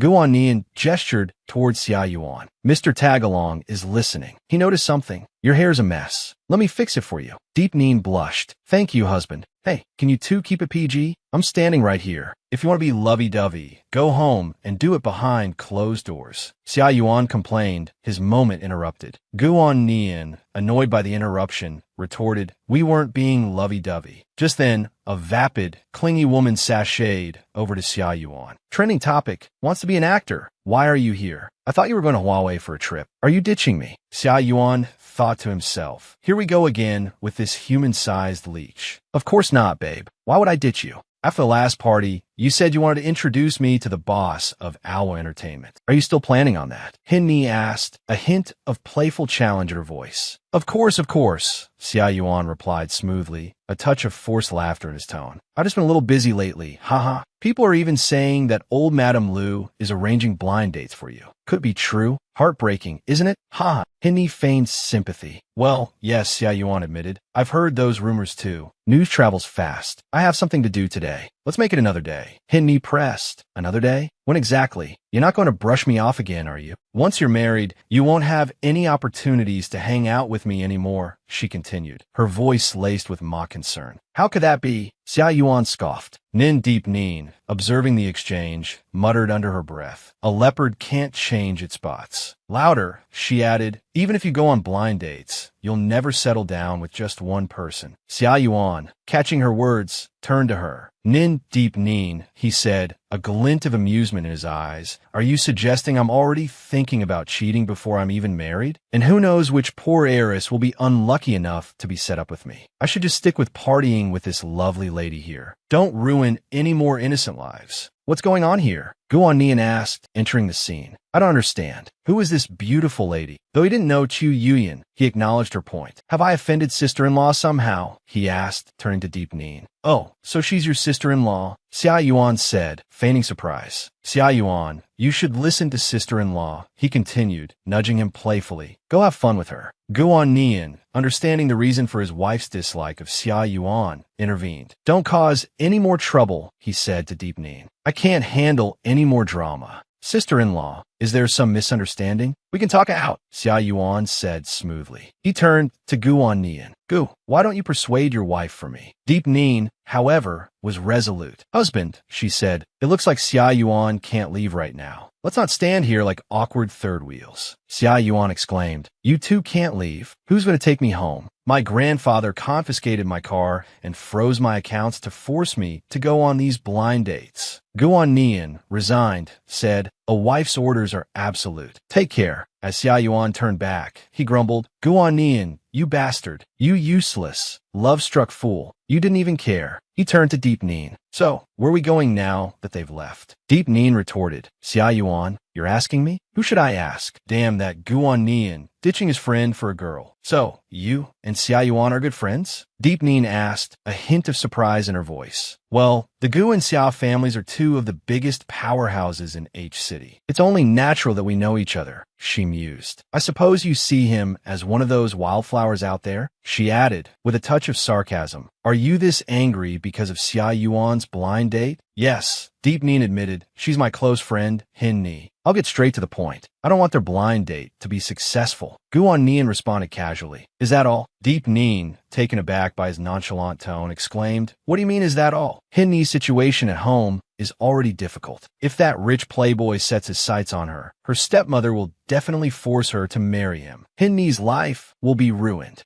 Ah, Yuan, that kid really is unreliable, Guan Nian conceded. But this blind date was arranged by the Xia family patriarch himself. It won't be easy to stop it, unless you offer me something tempting. I'm a businessman, after all. I only help if it benefits me. Seeing a chance to potentially extricate herself from her unwanted marriage, Deep Nin's eyes lit up. What kind of offer? She asked eagerly. For example, Guan Nian began, a mischievous glint in his eyes. Those things newlyweds are supposed to do. Dainyan, isapata, zito, guainai. Can you be serious for once? All right, let's be serious then, he said, a smirk playing on his lips. You accuse me of being a womanizer. I deserve some compensation, don't I? Deep Nin scoffed. Compensation? You want compensation? How can you be so sure it was a false accusation? He challenged, pulling her closer and gently nibbling on her lips. I could add a clause to our marriage contract, he murmured against her mouth. Absolute fidelity. How about that, Mrs. Gu? Of course, it's approved, Mr. Gu. Why did things become like this between us? It was clearly just a contractual relationship. Nin Deep Nin, flustered after Guan Nian's sudden physical contact, pushed him away. It looks like it's about to rain. I'm going to close the window. She reassured herself internally. I need to calm down. I absolutely can't continue like this. Facing his looks and money, I can understand giving in a little, but what happened to Guan Nian? His actions have gone too far, violating our contract. I understand now. He and that Xia Yuan are two peas in a pod, completely treating women like toys. A sudden realization struck her. That's right, it must be like that. What normal person would take the opportunity to force a kiss on someone who intentionally fell? This pervert. No infidelity during the marriage sounds easy, but it's just a verbal agreement. It doesn't specify any penalties for violations. How cunning. I have to make him sign a proper written contract. By the time she looked up, Guan Nian was gone. Where is he? Where did that man go? Ning Dai Nine Muta Ivitabili.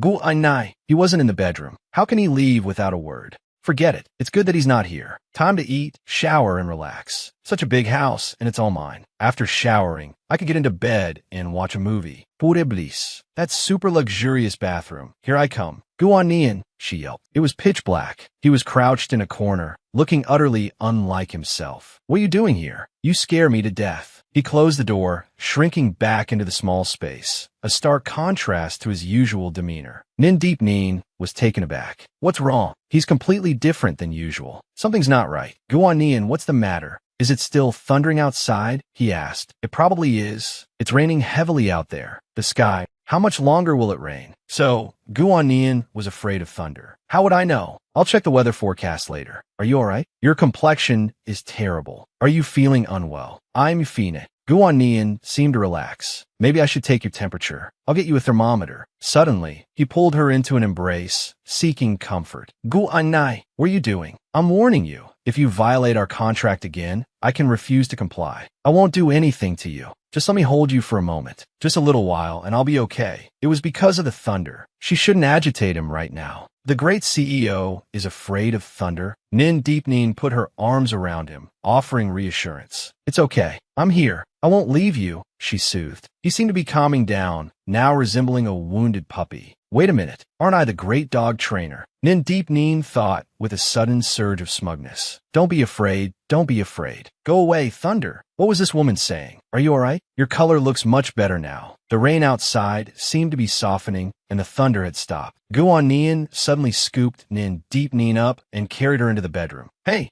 what are you doing? She protested, struggling in his arms. This was the second time. Third time's the charm, or so they say. If you do that again, I'll... Guanian threatened, tossing Deep Nin onto the bed. Oof, she exclaimed. You said you wouldn't leave me, he murmured, starting to undress. Prove it with your body. You said so. Prove it to me with your body. His words echoed in Deep Nin's ears. She broke out in a cold sweat, thinking, is he losing his mind? He moved closer, looming over her. You look at me like that, he observed, noticing her trembling. Are you afraid of me? Deep Nin pushed him away. He's not acting normal, she thought, then replied. Of course I am. This is outside the scope of our contract. Guanian, you're crossing the line. We're married. His voice dropped, tinged with a surprising vulnerability. Even if we were truly husband and wife, you can't force me. Don't be afraid, he pleaded softly. I just don't want you to leave. Please don't leave me. Is he acting like a spoiled child? Deep Nin's face flushed crimson. Seeing him unrelenting, she started hitting his shoulders, struggling against him. Of course I'm scared. Who wouldn't be with you on top of me like this? I can't breathe. He buried his face in her chest, murmuring, please don't move. His face was flushed, his breath coming in ragged gasps as he struggled to compose himself. If you move again, I won't be able to hold back. His words conjured up certain images, and Deep Nin's face burned as she stopped struggling instantly. He rolled over, pulling her into his arms. Let's sleep like this. I'm sleepy, he mumbled, pulling the covers over them. Deep Nin hesitated. But I don't feel comfortable. Guanian resorted to classic lines. I told you, I'm just holding you. I won't do anything. Inhaling her scent seemed to calm his earlier turmoil. I don't want to be alone in this weather, he confessed. Please, he begged. Deep Nin was astonished to feel the man, renowned in the business world, trembling against her. He's trembling? She relented. Just holding then. Absolutely no funny business. He held her tightly, showing no sign of letting go. The perfect Guanian actually has a vulnerable side, she mused. He's afraid of thunder and hates the rain, just like a child. And so they both drifted off to sleep. The next morning, Deep Nin woke to sunlight streaming through the window. She opened her eyes to find Guanian staring at her. Awake already? You're drooling all over the place. Indignant, she turned away, retorting, Humph, who's drooling? I most certainly am not. He was probably staring at me all night, she thought. What a creep. Wait a minute. Something felt wrong. Guanian, where are my clothes? Why am I wearing pajamas? He stood up, stretching, and sighed. My back is killing me. You don't remember anything, do you? Deep Nin was bewildered. Remember what? Don't tell me. Did I sleep with him?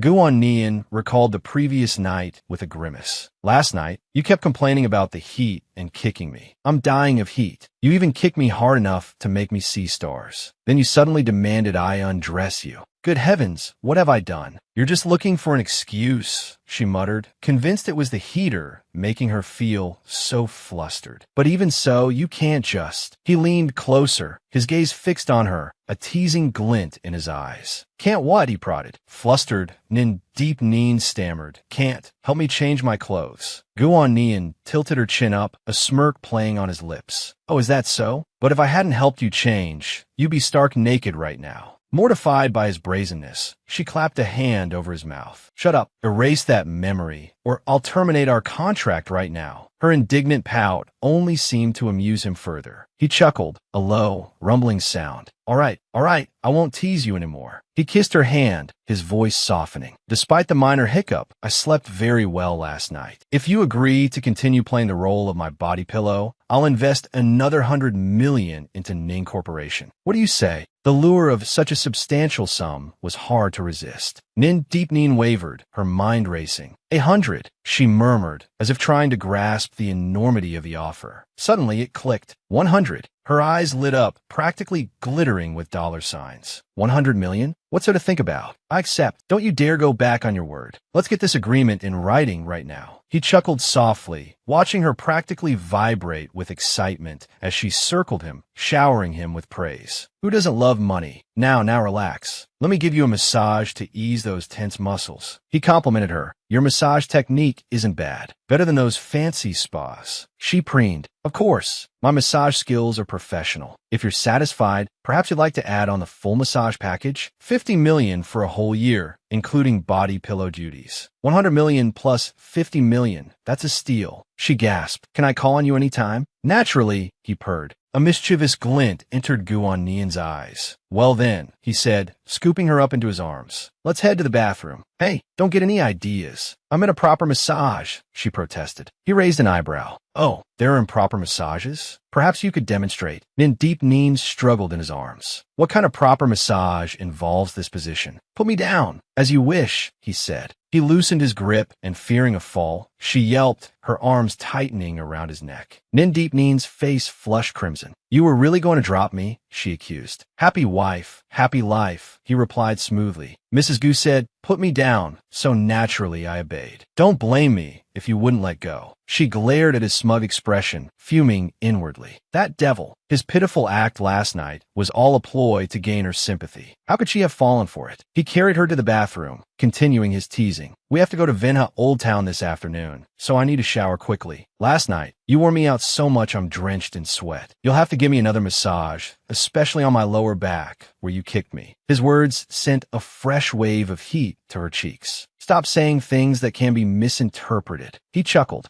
What's there to be embarrassed about? I'm just stating facts. Mr. Gu, she said firmly, I think we need to clarify the terms of our contract. Don't you think many of your actions have violated it? Not at all, Ms. Ning. Perhaps you'd like to review the clauses? He replied, starting to undress. Deep Neen watched in bewildered horror as he continued, seemingly oblivious to her discomfort. What are you doing? She stammered. Taking a shower, obviously, and undressing makes it easier for you to massage me. The muscles rippled across his torso, catching the light. She turned her head away, embarrassed, muttering, touching is massaging. Deep Neen, don't be seduced by his looks. After her pep talk, she stood up, intending to leave. Yeah, right, she mumbled, another easily misunderstood statement. I just can't speak properly around him. I don't want this 50 million anymore. But you still have to pay me for being your body pillow. A back rub is worth 50 million. I guarantee I won't do anything to you. You really don't want it. The phrase 50 million kept repeating, prompting Deep Neen to cover her ears. This is truly a whisper from the devil, she thought. Shut up. A person of integrity cannot be swayed by money. Deep Neen fiercely clung to her life motto. But CEO Gu continued his tempting offer. 50 million in cash, and I'll cover the taxes. Deep Neen felt incredibly annoyed. Internally, she wavered. That's 50 million. Deep Neen silently lamented.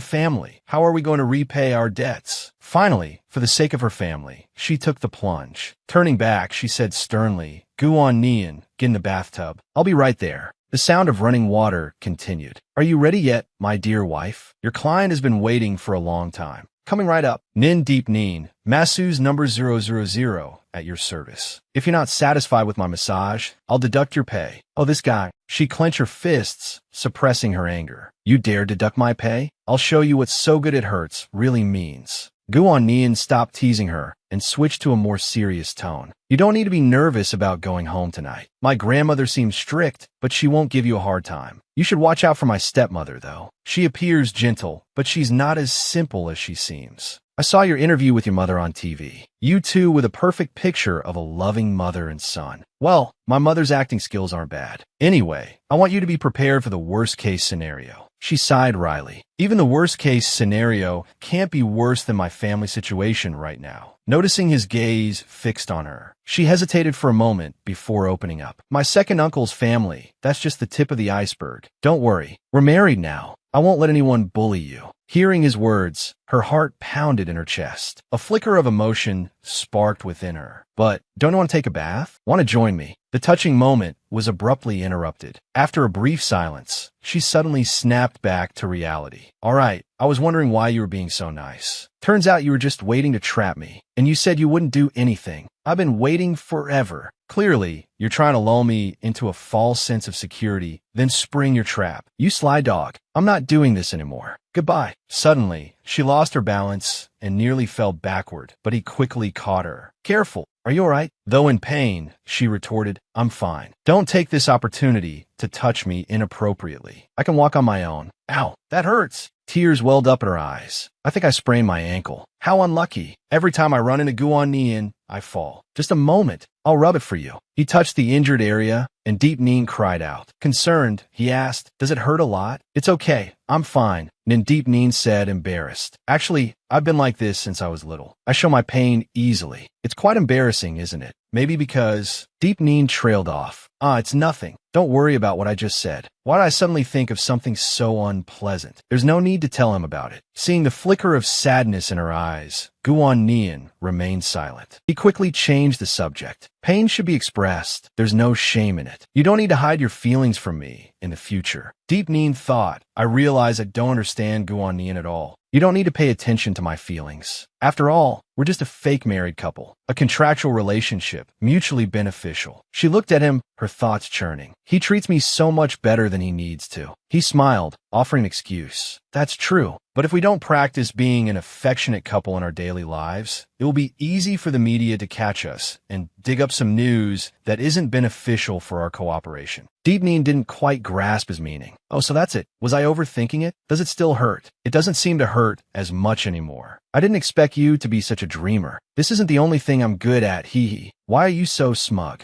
Haha, let me carry you to bed. No, I can walk by myself. Didn't we say we need to practice every day? Just leave it to me. He scooped her up decisively. My dear wife, time for the wedding night. This guy is joking around again. Haven't you had enough taking advantage of me already? You're injured. Don't go home this afternoon. I'll call Grandma and explain the situation to her. Deep Neen immediately refused. No need. Let's stick to the plan. I really don't hurt anymore. You're still insisting on going over there with an injured foot? Are you that eager to meet my family? No, it's not that. Although our marriage is fake, during the contract period, I have to meet your family often. I don't want to make a bad first impression. Otherwise, it will be awkward living together later. You don't have to worry. Their first impression of you definitely won't be good. After all, everyone knows Miss Nin's reputation abroad like the back of their hand. Deep Neen felt a pang of guilt. This wicked woman persona is really coming back to bite me now. Seeing her crestfallen expression, Guan Nian tried to encourage her from a different angle. You can always improve your image in the future. That's not bad, huh? Tears welled up in her eyes. Thank you. You're really good at comforting people. That afternoon at the Gu family home, Lin Anshin was wailing dramatically. Why did Jing Yin Gij suddenly get married? I don't accept it. Even if Jing Yin Gij didn't choose me, he couldn't choose that person from Ningshi. Annie, please persuade Jing Yin Gij. Ask him to reconsider, okay? Anshin, Annie knows you're upset. Lu Yun, the stepmother, offered words of comfort. But you also know that I'm only Jing Yin's stepmother. It pains me to see you all grown up and unhappy. Lin Anshin continued to sob. I know it's difficult, but she has a bad reputation. She's simply not worthy of Jing Yin Gij. Moreover, it's not good for the Gu family's image. A young man, lying down playing a game, lost and angrily snapped at Lin Anshin. Enough. I finally have a day off and want to play games. Your crying is annoying. Lu Yun scolded Yanxi. How dare you speak to your elder like that? What do you mean, sister? It's clear she wants to be your brother's wife, but he's never shown any interest in her. She's always putting on a show. Lu Yun's face hardened.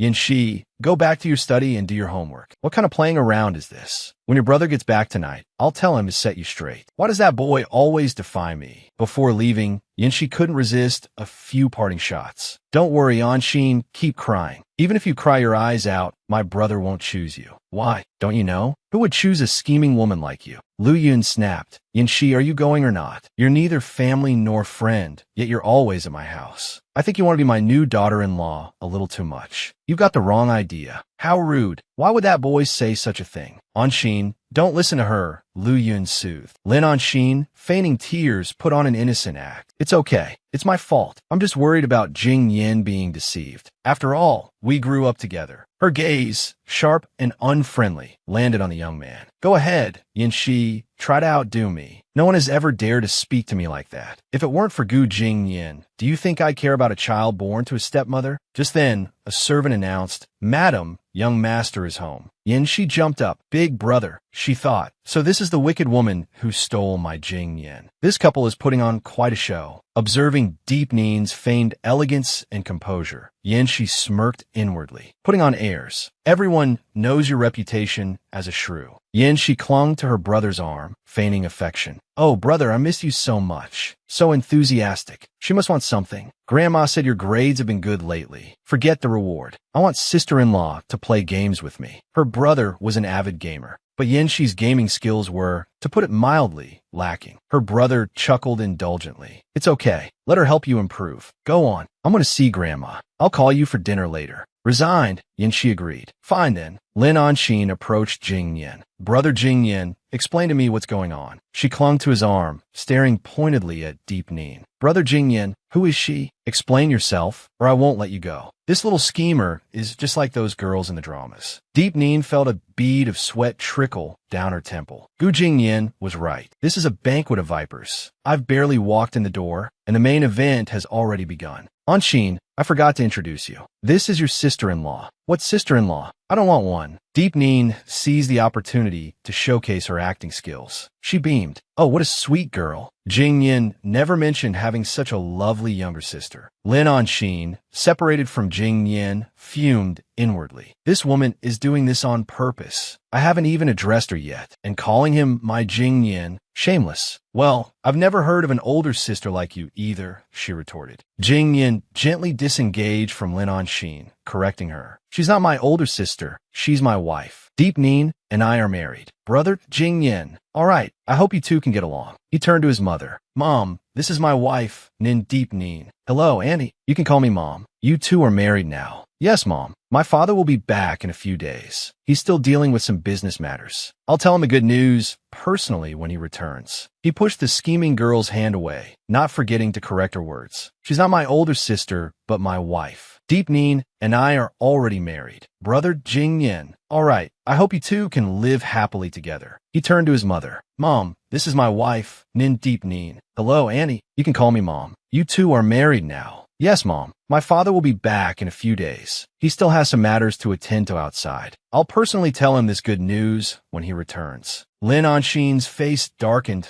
like a stormy sky, her eyes burning with anger. The young mistress position of the Gu family belongs to me. What I want, I won't allow anyone to steal. Nin Deep Nin, I won't let you step into the Gu family so easily. Then, her expression shifting with unsettling speed, she plastered on a saccharine smile and looped her arm through Deep Nin's. Sister Deep Nin, I like you so much. Tell me all about your love story. She turned, her tone sharpening. Lin Anshin, sister-in-law, you have to play games with me. Stop putting on airs. Deep Nin, forcing a smile, tried to appease the younger woman. I can play games with you too. But Guyen Te, Anshin's younger brother, doused her attempt with a bucket of cold water. Ugh, how boring. I don't want to. Lu Yun, Anshin's mother and Gu Jing Yin's stepmother, immediately jumped to her daughter's defense. Gu Yin Tai, that's rude. Your mother only knows how to defend you, doesn't she? Lu Yun feigned a sigh. It's okay. Yin Tai has always been childish. I'm used to it. Her words were sweet, but her thoughts were venom.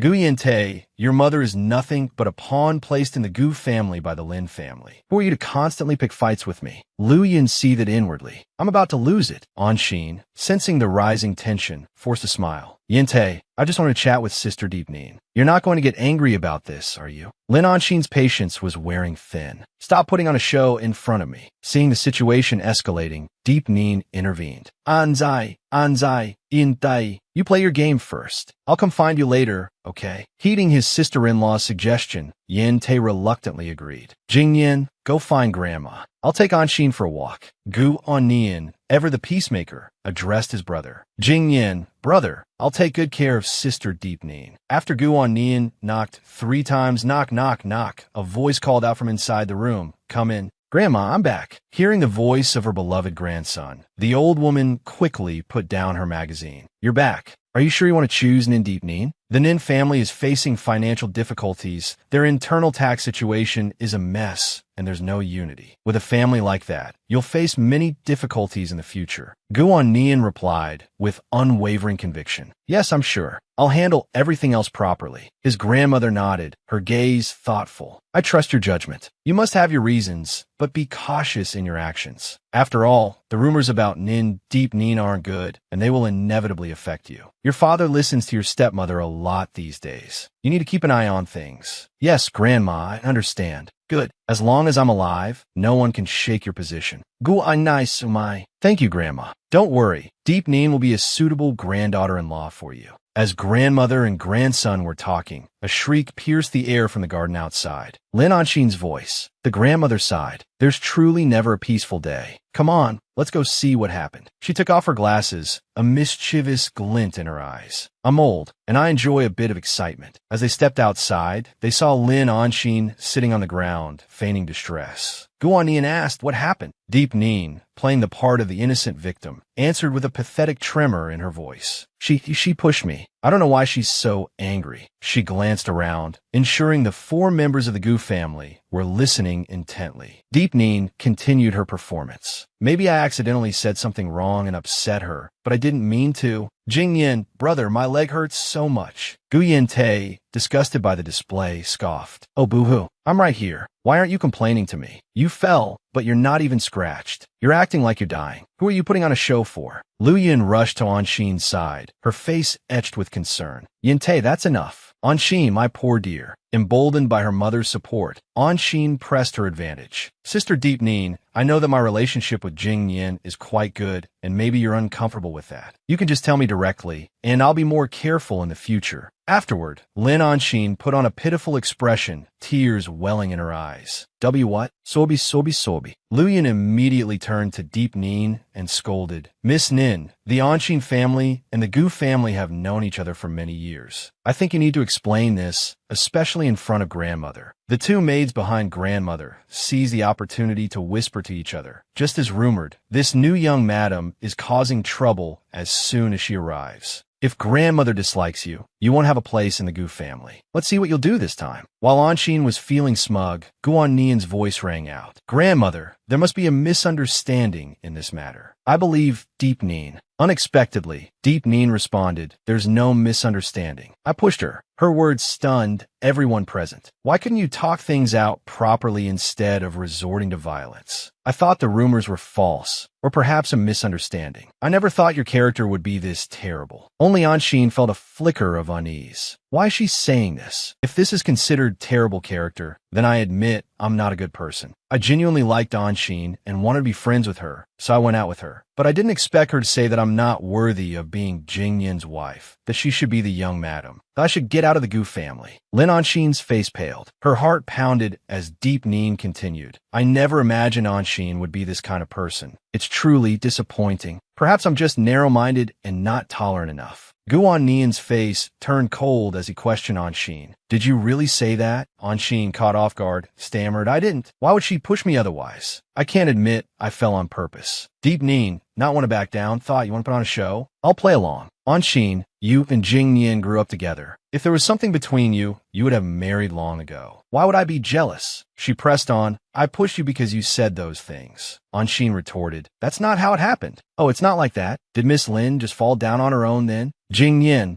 don't blame her. She likes you. That's why she threatened me. It's okay, even if I'm wrong. If this gets out, it might damage the Lin family's reputation. Guan seemed to understand. Playing along perfectly, he said, Anshin, this concerns the family's honor. I won't just listen to Deep Nin's side of the story. As long as you explain why she pushed you, grandmother, mother, and I will get justice for you. Anshin panicked. How did things turn out like this? It was wrong of me to push you. Jingyin, please don't pressure her anymore. Why force her to admit in front of everyone that she wants to be the other woman? One last time, I apologize. I'm sorry for pushing you, but I hope you'll stop clinging to Jingyin from now on. Being a mistress isn't something to be proud of. Lin Anshin trembled with rage. This wretched girl, how dare she keep attacking me like this? The situation was turning against her. Don't you dare call me a mistress. Deep Nin, do you have any proof that I said those things? So, what proof do you have that I pushed you? You're just as wicked as the rumors say. You're the reason my grandfather collapsed from anger. He's still in a coma. Your older brother and sister have both suffered because of you. You're a thoroughly malicious woman. You said you only believe rumors and don't judge for yourself. It's a shame you're the heir to the Lin Corporation. I'm truly worried about Lin Corp's future. I angered your grandfather? Were you there? Did you see it with your own eyes? Or are you saying you heard with your own ears that I orchestrated the car accident that befell your sister, who lives so far away? As for your older brother, the law is vast and inescapable. His abuse of power and tax evasion will be exposed sooner or later. Stop making excuses. You're promiscuous and will marry anyone. You have no shame. Yen, she muttered. How can Lin Anshin lose her composure like this? So useless. She then chuckled softly. Miss Lin Anshin, everyone here has grown up hearing tales of the business world, and we've seen all sorts of people. Who doesn't know that the easiest way to ruin a girl is to spread rumors? You're a woman yourself, yet you resort to such despicable tactics. It's rather pathetic, she whispered. Poor Miss Anshin. She can't even argue against that wicked woman. She's out of arguments. She can only resort to fabrication. Miss Anshin is so well protected by her family. She only knows how to be bullied. Gu Yente sighed. Are you very free? He started as he noticed the grandmother. Grandmother, we were wrong. I'm tired. Let's go back. Yes, grandmother. Jingyin, you believe me, right? Anshin pleaded, her voice trembling. Anshin, you're a guest here. I won't make things difficult for you. Yin, she thought. He's actually this gentle? Does he believe the rumor spread by that hateful Deep Nin? All right, Anshin, Lu Yin soothed. Andy believes you're a good girl. Let's leave it at that. Andy will take you home first. Anshin shook her head slightly, feigning a limp. But my ankle is sprained. Go home and rest well. Anshin nodded meekly. Yes, I'll go back first. You've worked hard, mother. Leave Deep Nin to me. Gu Jingyin said with a hint of frustration. He turned to Deep Nin, his voice cold. My apologies, Miss Nin. We cannot continue to entertain you. Anshin fumed inwardly. She dared to humiliate me in front of Jingyin. Deep Nin, just you wait. I won't let you off. Anshin, now that they're married, even if we want to do something, we have to take it slowly. Wait for your Uncle Gu to return. Auntie will definitely ask him to stand up for you. Lu Yin reassured her. Anshin sighed. If he could control Jingyin, I would have married into the Gu family long ago. You put in a lot of effort to marry into the Gu family, Annie. Now, Lu Yin cut her off. Of course, I understand what benefits the Lin family will receive. My heart is with you. This situation can still be salvaged. Don't worry. Then I'll wait for your good news, Auntie. Go home and rest well, dear. Hello. Keep a close watch on Deep Nin and Guan Nian for me. Report everything they do to me immediately. As for the money, you dare mention money? Last time, you spread the rumors without my consent. You should be grateful I'm not demanding a refund. Do a good job for me, and you won't be short of money. The voice on the other end of the line responded with enthusiasm. You're so generous, madam. Although Lin Anshin is foolish, she's easy to control. But that Deep Nin, she's sharp-tongued and cunning. She's not easy to deal with. Keeping her in the Gu family will definitely ruin my plans. I have to find a way to get rid of her. Click looking left, looking right. This room is huge. Standing for so long. Are your feet all right? It's okay, my feet don't hurt anymore. Gu Jingyin, just now I treated Miss Lin like that and made her cry. You're not angry, are you? I was furious a long time ago. The Lin family is an important partner of the Gu family, and you pushed their young mistress. How should I punish you? This infuriating man is getting more and more skilled at embracing other women. Miss Lin is so delicate, I hadn't even touched her, and she fell. What could I do? As long as you don't withdraw your investment from the Nin Corporation project, you can punish me however you like. Come closer, then call me Gu Jing Yin one more time. Deep Nin, you like to hear that, don't you? I was just teasing you. Don't push your luck. I still want to explain to you a little about what just happened. Pushing someone, does that kind of thing even need an explanation? Sit down. My husband's eyes don't seem to be blind yet. It seems you're already very experienced. You've made me worry for nothing. Didn't I already tell you? We've known each other since we were young. If you knew Lin Anshin's personality, why would you indulge her? Clap clap, come here. Walls have ears. Does the Gu family's bedroom have eavesdroppers? Why is your wealthy life like a spy movie? If you want to know, come here. Size, tell me, what's the big secret? A sudden shriek echoed. You said there was a secret. You were tricking me again. I wasn't tricking you.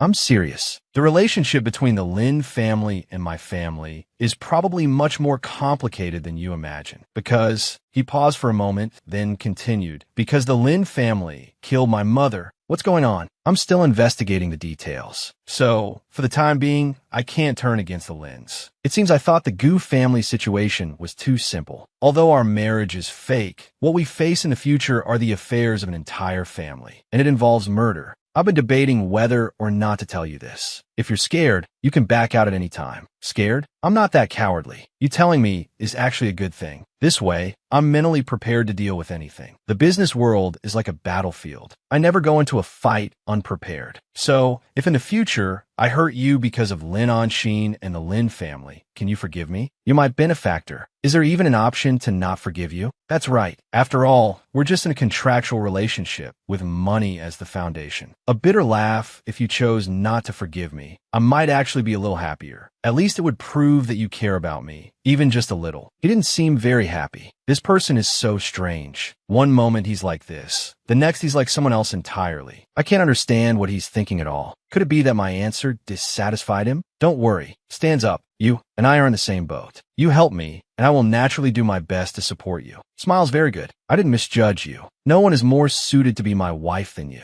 That goes without saying. With the danger level increasing, shouldn't our investment also increase a little? Oh ho, you really are a money grubber. Nothing more, nothing less. Knock knock knock, young master, young madam. In half an hour, please join the old master for dinner in the dining room on the first floor. Understood. You can go. At dinner tonight, my stepmother will definitely make things difficult for you. If you don't want to face her, I'll go tell her now that we can leave. Why should we leave? I'm taking your money. I have to work for you. Speaking of his stepmother, it's a bit suspicious. She's far too indulgent of Lin Anshin. There's no such thing as unconditional love in this world. The relationship between her and Lin Anshin is definitely not simple. But investigating this might require a bit of funding. Could I perhaps request an advance from Mr. Gu? Oh, I forgot. I should call you husband. We have to act like a loving couple now. Otherwise, my diligent husband will dock my pay. Understood, understood, husband. You can use my card for daily expenses. Spend as you please, honey. But leave the investigation to me. You absolutely mustn't get involved. It could be dangerous. Actually, I've had a hunch for a while now. That night, I was waiting for you on the rooftop. I knew you would come find me. Gu Jingyin, that rooftop meeting wasn't just a coincidence orchestrated by me, was it? I keep feeling like you knew me before. Right?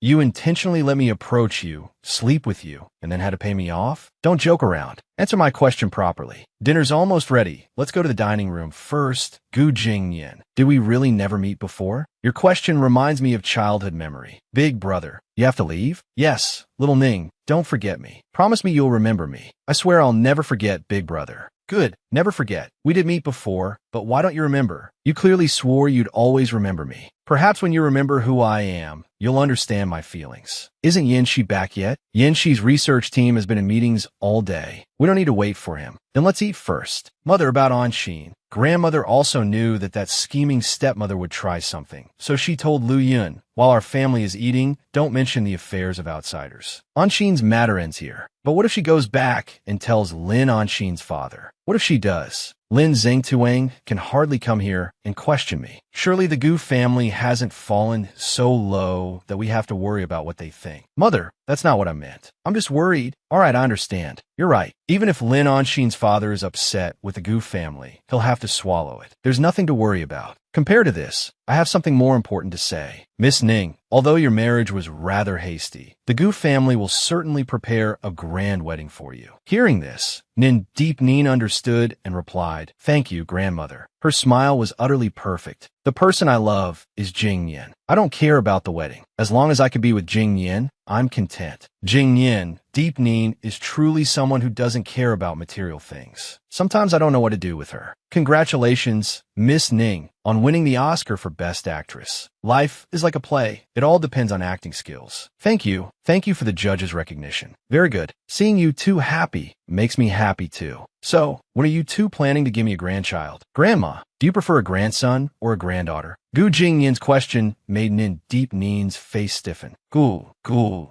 It would be nice to have a granddaughter. Our family has too many boys. It's best to have 2 in 3 years.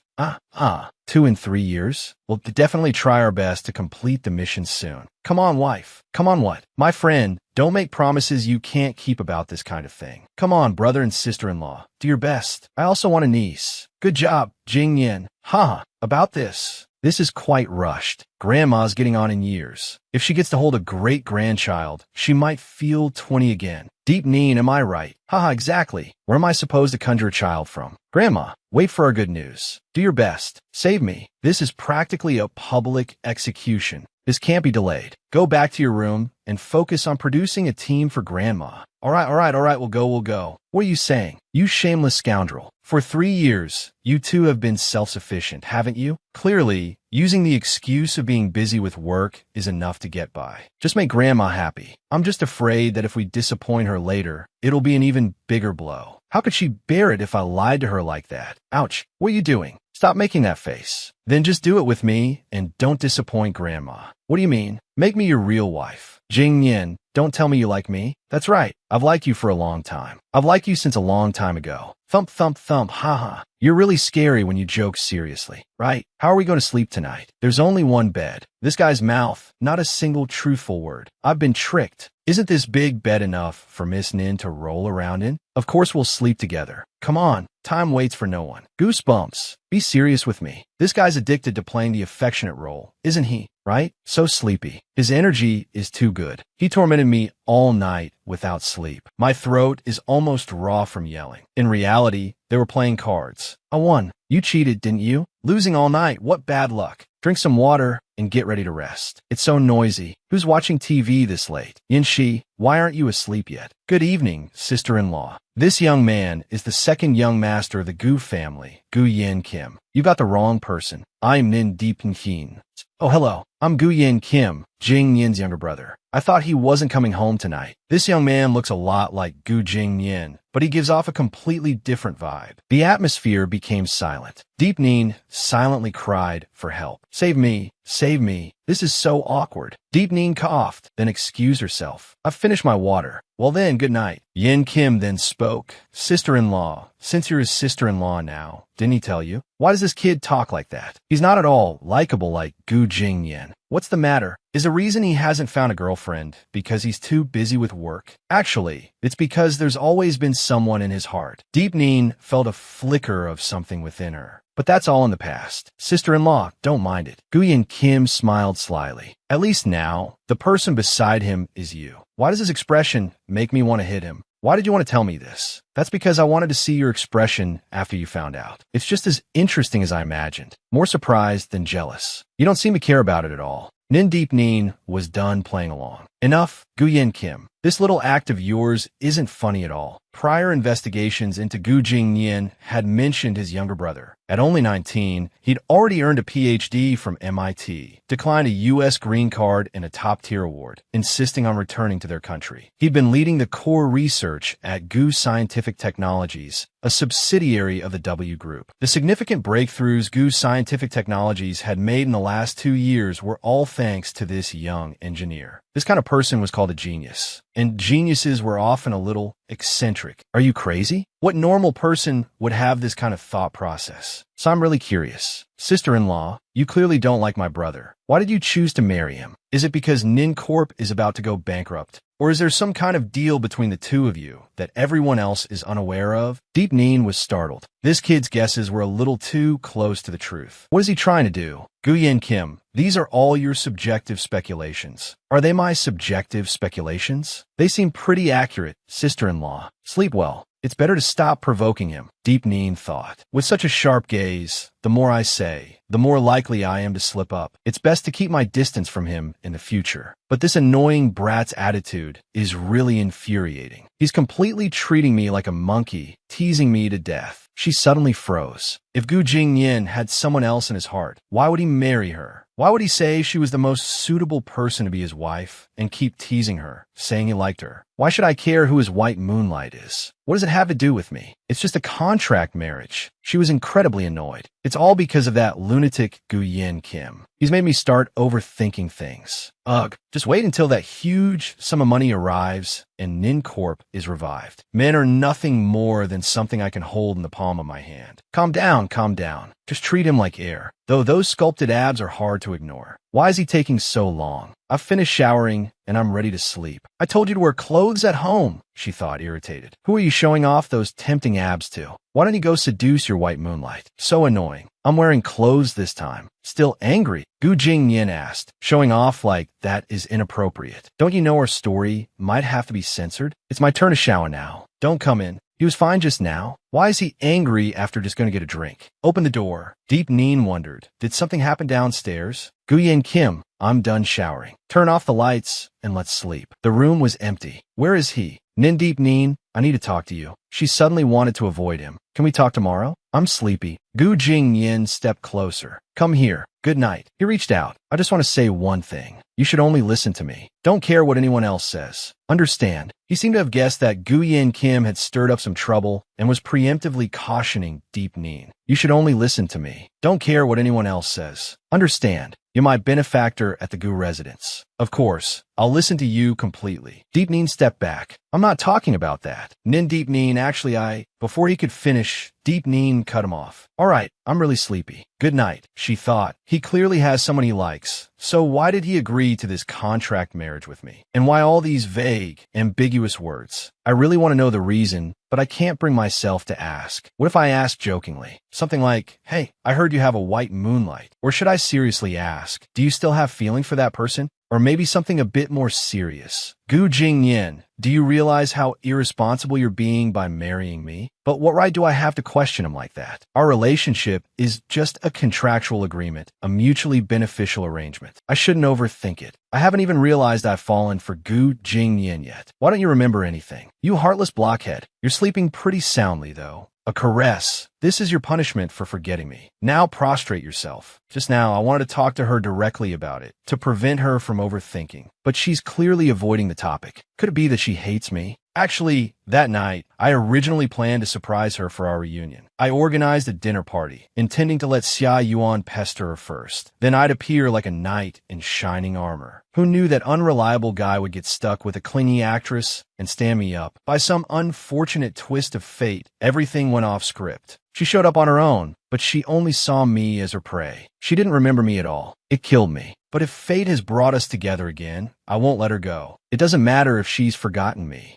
Compared to the past, I want to present her even more. I'll make her truly fall in love with me. A week later, he asked to see me again. I don't know what kind of trick he's planning this time. My dear brother, it's been a while, hasn't it? Nin Nam Zheng, the eldest son of the Nin family. Little sister, you have to help me. I can't stay in this wretched place another day. You know your brother has never suffered a day in his life. The living conditions in this detention center are truly terrible. Look, I'm already starving. If I stay here a few more months, I'll definitely. We're family. We should help each other out. I know I haven't been the best brother in the past, but I've done a lot of reflecting lately and realized you're the most trustworthy person I know. It seems he still doesn't know about my marriage. Now, he remembers we're family? Brother, you never treated me like a real sister before. That's all in the past. I've truly reflected on my actions. Everyone in business has some dealings with shady things, but I was unlucky enough to be reported for illegal fundraising. Think of a way to use your connections, bribe some people, and get me out of here. Brother, do you really not understand what you did wrong? Breaking the law is breaking the law. Stop making excuses for yourself. The law is the minimum standard of morality, not a measure of right and and wrong. This rotten brother of hers still hasn't realized the crime he committed and is still trying to justify himself. I know, I was wrong. It's normal for you to be angry with me. When I get out, I'll definitely make it up to you. Actually, I've already thought of a few ways to make a fortune. If we two cooperate, we can definitely make the Nin Corporation even stronger. Hearing this, Nin Deep Nin sneered. A cold, disdainful sneer. Nin Nam Zheng, I don't mind telling you now. The person who reported you was me. Illegal, fundraising, and tax evasion. You'll be in here for at least 15 years. Nin Nam Zheng, unable to maintain his facade any longer, flew into a rage. Nin Deep Nin, you damn bitch. It was you who stabbed me in the back. I really shouldn't have come to see him. I actually held onto the delusional hope that a few days of education would make my brother admit his mistakes. It seems I was ridiculously wrong. Rest assured, to save the company you love most, I will continue to gather evidence of your crimes. Spend a few more years in prison. Learn a few more years of moral lessons. You bastard, what kind of attitude is it for a daughter to be raised by a mistress? I curse you and your home-wrecking mother to share the same short life. Mistress? Brother, you know in your heart whose mother is the real mistress who climbed her way up. My deceased mother, and I have endured enough of your filth. These aren't the old days. Just confess your wrongdoings. Nin Deep Nin. You can't even properly log into the new server. You're capable of framing your own family? You'll go to hell. Watch your behavior. Sit down, you bitch. Just you wait. Why be sad? I've gotten my revenge, haven't I? That kind of person can't even be considered family. Mom, I really miss you. The meeting didn't go very well. Huh? Gu Jingyin, what are you doing here? I came to protect you. I was afraid that you might go to Nin Corp later and be bullied by them. I figured the CEO of Gu Scientific Technologies could lend a hand. What do you think, Gu Jingyin? It seems like he can always appear when I need him most. Sorry to let you see me like this. It's all right. Every family has its share of scum. Don't be sad and heartbroken over him anymore. I haven't even eaten lunch yet, and I came to find you. Come eat with me. Eating is eating. Why are you taking the opportunity to hug and take advantage of me? You damn scoundrel. Give me back my heartfelt emotion. This little punk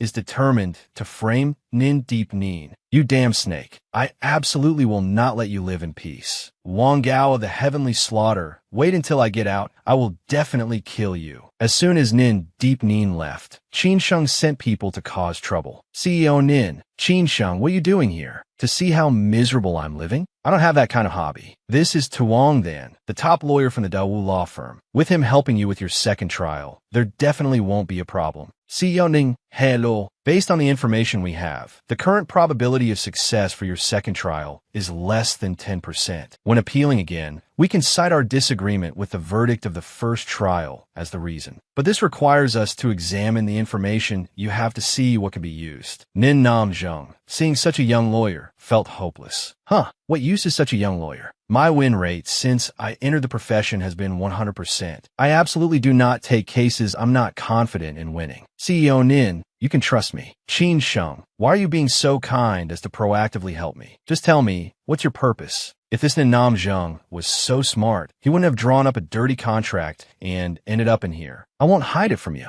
I'm interested in your younger sister, Nin Dac Nu. What? If that's the case, then I can't trust you even more. That damn brat locked her older brother, me, in jail. Will you really side with her? Qin Sheng, after a long moment of contemplation, seemed to grasp the situation. So it seems you're still in the dark. Nin Deep Nin and Gu Jingyan of the W Group are married, you know. Nin Nam Zheng sputtered. What are you talking about? Watch your mouth. Sit down. Qin Sheng smirked. Without a little leverage, how else could I get you out of here? Look, Qin Sheng continued, leaning closer. If neither of us wants a scene in Deep Nin with Gu Jingyan, we might as well cooperate. Tell me everything you know, and I might just be able to help you get out of this place. And speak normally, no more whispering. Understood. A guard glanced over, and Qin Sheng gestured for Nin Nam Zheng to sit back down. Don't worry, he reassured him. Ning Nam Yang Si, that little witch is playing a deep game, cozying up to Gu Jingyan while stringing Qin Sheng along like a lovesick puppy. That homewrecker's daughter gets to live the high life while I rot in here. No way. I know her weaknesses. Once I'm out, I don't care who she's married to. I'll make her obey me. Then it's a deal, Qin Sheng said, a glint in his eye. Interesting weaknesses. This idiot Nin Nam Zheng might still be useful after all. The scene shifted to Nin Corp. A spoiled brat who knows nothing, attracting investment with her looks and thinking she's all that. Please, Another voice chimed in, exactly. No real skills, just relying on selling herself. Though, Nin Corporation has been supporting her for so long, she owes them that much. A third voice cautioned, watch your mouths, you too. A young woman, like her, has it tough enough. The first voice continued, honestly, with Nin Corp's current situation, even 200 million won't make a dent. The Ministry of Commerce and the Tax Bureau are here every other day. Even if they want to do business, it's impossible. We're all about to lose our jobs, haha. The second voice added, the old man's still lying in the ICU. I heard in Deep Neen hasn't even visited him once. Maybe the rumors are true, and she's the one who reported the young master. Talk about biting the hand that feeds you. If that's true, I'll be the first to oppose her taking over as CEO of Nin Corporation. Nin Deep Neen's voice cut through the gossip. Aunt Wong, who are you calling a backstabber? I didn't report Nin Nam Zheng. She paused, then declared, actually I did. Illegal fundraising, tax evasion, draining the company dry. If I hadn't reported him, you lot would have run off with the money long ago. The company's about to go under. If you didn't run, were you planning to stick around and see what else you could steal? Aunt Wong sputtered. Deep Neen, Nin Corporation is the empire your grandfather and I built. How can you accuse us of stealing? We're your elders. Aunt Wong, you call yourself an elder, but your mouth is as filthy as a sewer. Has the family run out of decency? No need to set a good example anymore, is there? Another employee interjected. Young lady, how dare you speak to your elders like that? Nin Deep Neen, you're just the acting CEO. You haven't secured this position yet. It's not just about talking a big game. Deep Neen retorted. You're right, it's not about talking. It's about money, she finished, her voice ringing with confidence. I've already checked with finance. Whatever the amount, a new voice, Gu Jingnian's, resonated through the room. Gu Corporation will cover it. Or perhaps the esteemed veterans here believe they have the ability to revive Nin Corporation. Please, step forward and take charge. Whispers erupted. CEO Gu is here in person at Nin Corporation, so the rumors were true after all. If it wasn't true love, who would throw money at a stranger's company? No corporation in Haicheng, or even the whole country, has more money than Gu Corporation by the stock now. Wait for the announcement, and the price will skyrocket. We're talking hundreds of millions, not buying groceries at the market. Don't joke around, someone protested. But didn't they say Gu Jingnian and Nin Deep Neen were only married on paper? Gu Jingnian's voice, firm and unwavering, silenced the doubters. Gu Corporation doesn't need a bankrupt in law. I'm here today to sign the contract. Can it be true? Huh, this little girl is really something. So young, yet so. She's practically an old lady. Ha ha ha. The previous incident was all a misunderstanding. Everyone's been on edge lately, searching for solutions, harboring some resentment. I hope CEO Gu understands. It's understandable that with the company in trouble, as a member of the board, I'd be worried. But before I sign this investment contract, I have a request. CEO Gu, as the investor, we will certainly cooperate. The person who just insulted my wife must be removed from Nin Corporation. Sunlight streamed through the window, touching Nin Deep Neen as she reached for her phone. So sleepy. My goodness, it's already 1:30? Strange. I've been waking up later and later. I feel like I haven't slept properly at all. She glanced at the empty space beside her. Gu Jingnian wasn't there. Of course, he was probably already at the office by now. That day, it was fortunate he was there to help me. I didn't expect that flirt to be so decent. If he hadn't been there, I wouldn't have been able to handle those slippery old foxes so easily. Thanks to his company's capital injection, Nin Corp isn't on the verge of bankruptcy, but it's still in the early stages of recovery. If we want long-term growth, Nin Corp needs to rely on its own business development. My immediate priority is to clear out the internal saboteurs hindering our progress. The principle is simple, but putting it into practice won't be easy. I suspect a fierce battle is brewing. Exhausted, she looked in the mirror, noticing the dark circles under her eyes and her pale complexion. She figured the recent overtime was taking its toll. If I get some time, I need to go to the spa and pamper myself. Her phone rang. Hello, Hinni. What's up? A voice on the other end exclaimed, My dear girl, you're just brushing your teeth now? Do you know what time it is? Don't even start. Lately, I can't wake up in the mornings, and I'm constantly tired at work. But wait, you haven't told me why you called. Hinni's frantic voice filled the phone. Chumia,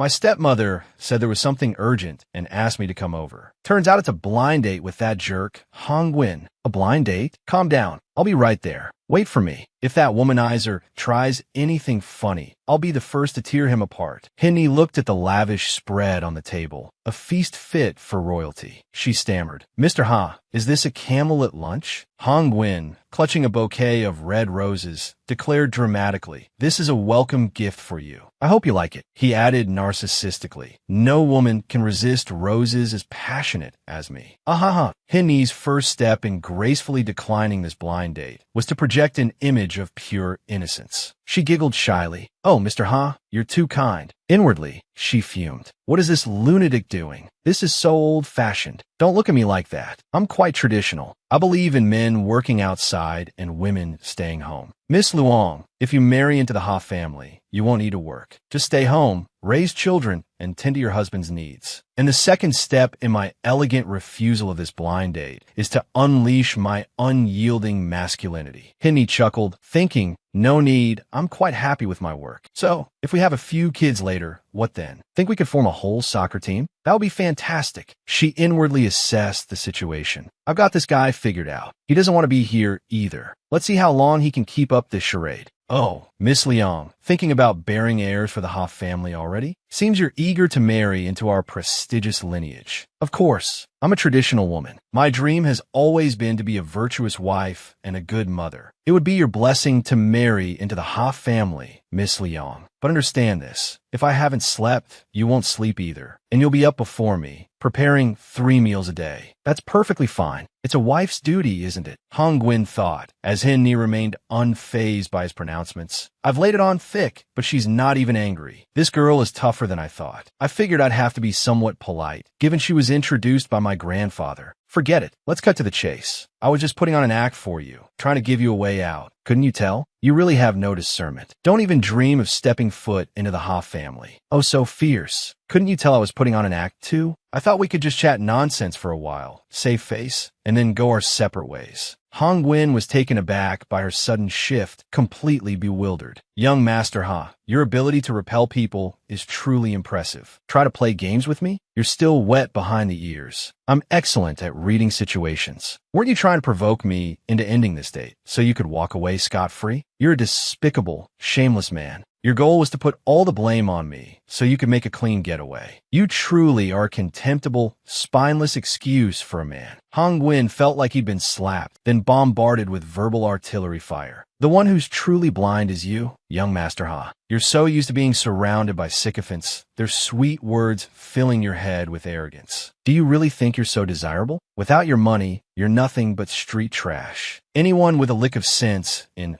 Haiching wouldn't want anything to do with you. As for you, young Master Ha, I think dying alone and bitter is the best ending you could hope for. Just don't drag any of us down with you, understand? Seeing a message from Deep Neen saying she was outside, Hinni quickly said, Young Master Ha, I think we're done here. I'm a busy woman, and frankly, I'm tired of this performance. Just leaving like that? I get it. Playing hard to get, right? Liang Hinni, this isn't some romance novel. You think you piqued my interest? Young Master Ha, you have quite the imagination. My friend's here. I have plans. You can stay here and keep acting if you like. Hey, I wasn't finished. Liang Hinni, come back here. What do you think you're doing? Seems like you've wrapped things up already. That was quick. Didn't need my help after all. Hinni asked, a playful lilt in her voice. Of course we're leaving. I already made things clear with him.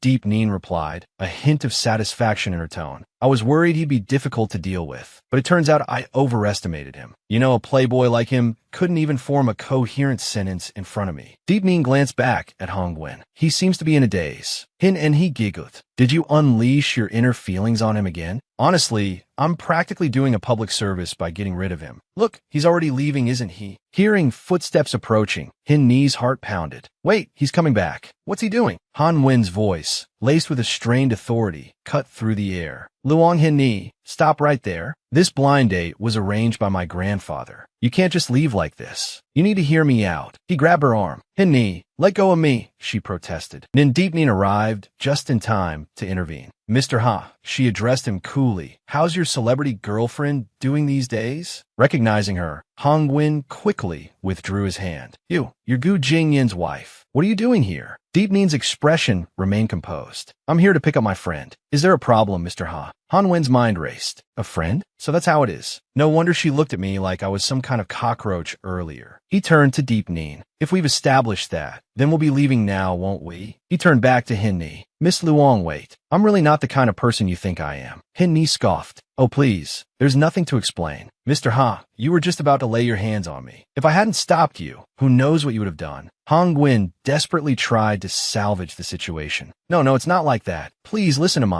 let me explain. Seeing the two women about to leave, he reached out to stop them again. I really didn't do anything. I know you've got the wrong idea about me because of the gossip. Honestly, I just wanted to ask Miss Luong to help me put on a show for my grandfather. That's all. Hinny glared at him, her eyes flashing. Oh, really? Some people are just terrible actors. I think Mr. Ha's usual smiles in the gossip magazines are all genuine, don't you? Deep Neen, playing along perfectly, pulled out her phone and read aloud a headline. Giant gold digger greets the morning, she announced dramatically. Then another, Han Wen's 3-minute romance. Continuously basking in spring for 30 days. And finally, with a flourish, Han Wen's lovers all share one trait, sexy and leggy. She looked up at him, feigning concern. My, Mr. Ha, you really have no taste, do you? Han Gwyn stood frozen, speechless, unsure how to respond. He trembled, practically begging. Please, ladies, stop. I was wrong, okay? You know how those reporters are, always twisting things to get clicks. The two women exchanged a look, wary of his continued attempts to justify himself. I hate men who play with women's feelings, Hin Ni declared coldly. Let's go, Deep Neen. With that, she delivered a swift, decisive kick to Han Wen's shin and walked away, then turned and left with Deep Neen. Come on, let's go for a walk. The young man, unexpectedly dumped, collapsed to the ground, trembling with rage. He muttered, Liang Hin Ni, you're too much. Deep Neen, thoroughly amused, teased her friend. Hin Ni, are you too kind? You should have kicked him lower. Considered a public service? Ha. Hin Ni chuckled. You're right. How could I forget? Such a blunder. Such a blunder. Ha. Han Wen's face darkened with humiliation. My patience has limits. Since the dawn of time, no one has dared to treat this young master like this. Liang Hin Ni, you just wait. Don't let me find your weakness. The young man was practically in tears from the embarrassment. Wah, I hope the paparazzi didn't catch that. The image I've spent my youth cultivating gone, ruined by that shrew. Deep Neen and Hin Ni walked to a nearby park and sat down to rest. Deep Neen bought some ice cream and handed one to Hin Ni. Hin Ni, how are you going to explain this to your family? Hin Ni slumped, feeling utterly helpless. How can I explain it? Even if I don't say anything, that Han Gwyn will tell my stepmother. Then she'll just set me up on more blind dates. Honestly, though, that Han Gwyn, despite his terrible personality, at least looks human. Seeing Hin Ni sigh repeatedly, Deep Neen offered some comfort. All right, stop sighing. It's bad luck. Hin Ni responded with a weary indifference. Don't you think my life is already unlucky enough? You haven't seen my previous blind dates. Hin Ni then recounted her experiences for Deep Neen. I've met countless blind dates. One overly confident guy suggested, I work a lot of overtime, so you have to be able to handle being alone. Then there was the one with purple hair. And what's worse, his personality was just as purple as his hair. He was all about sisterhood. Oh, honey, your wardrobe is so last season. After we're married, Mama will get you looking fabulous. And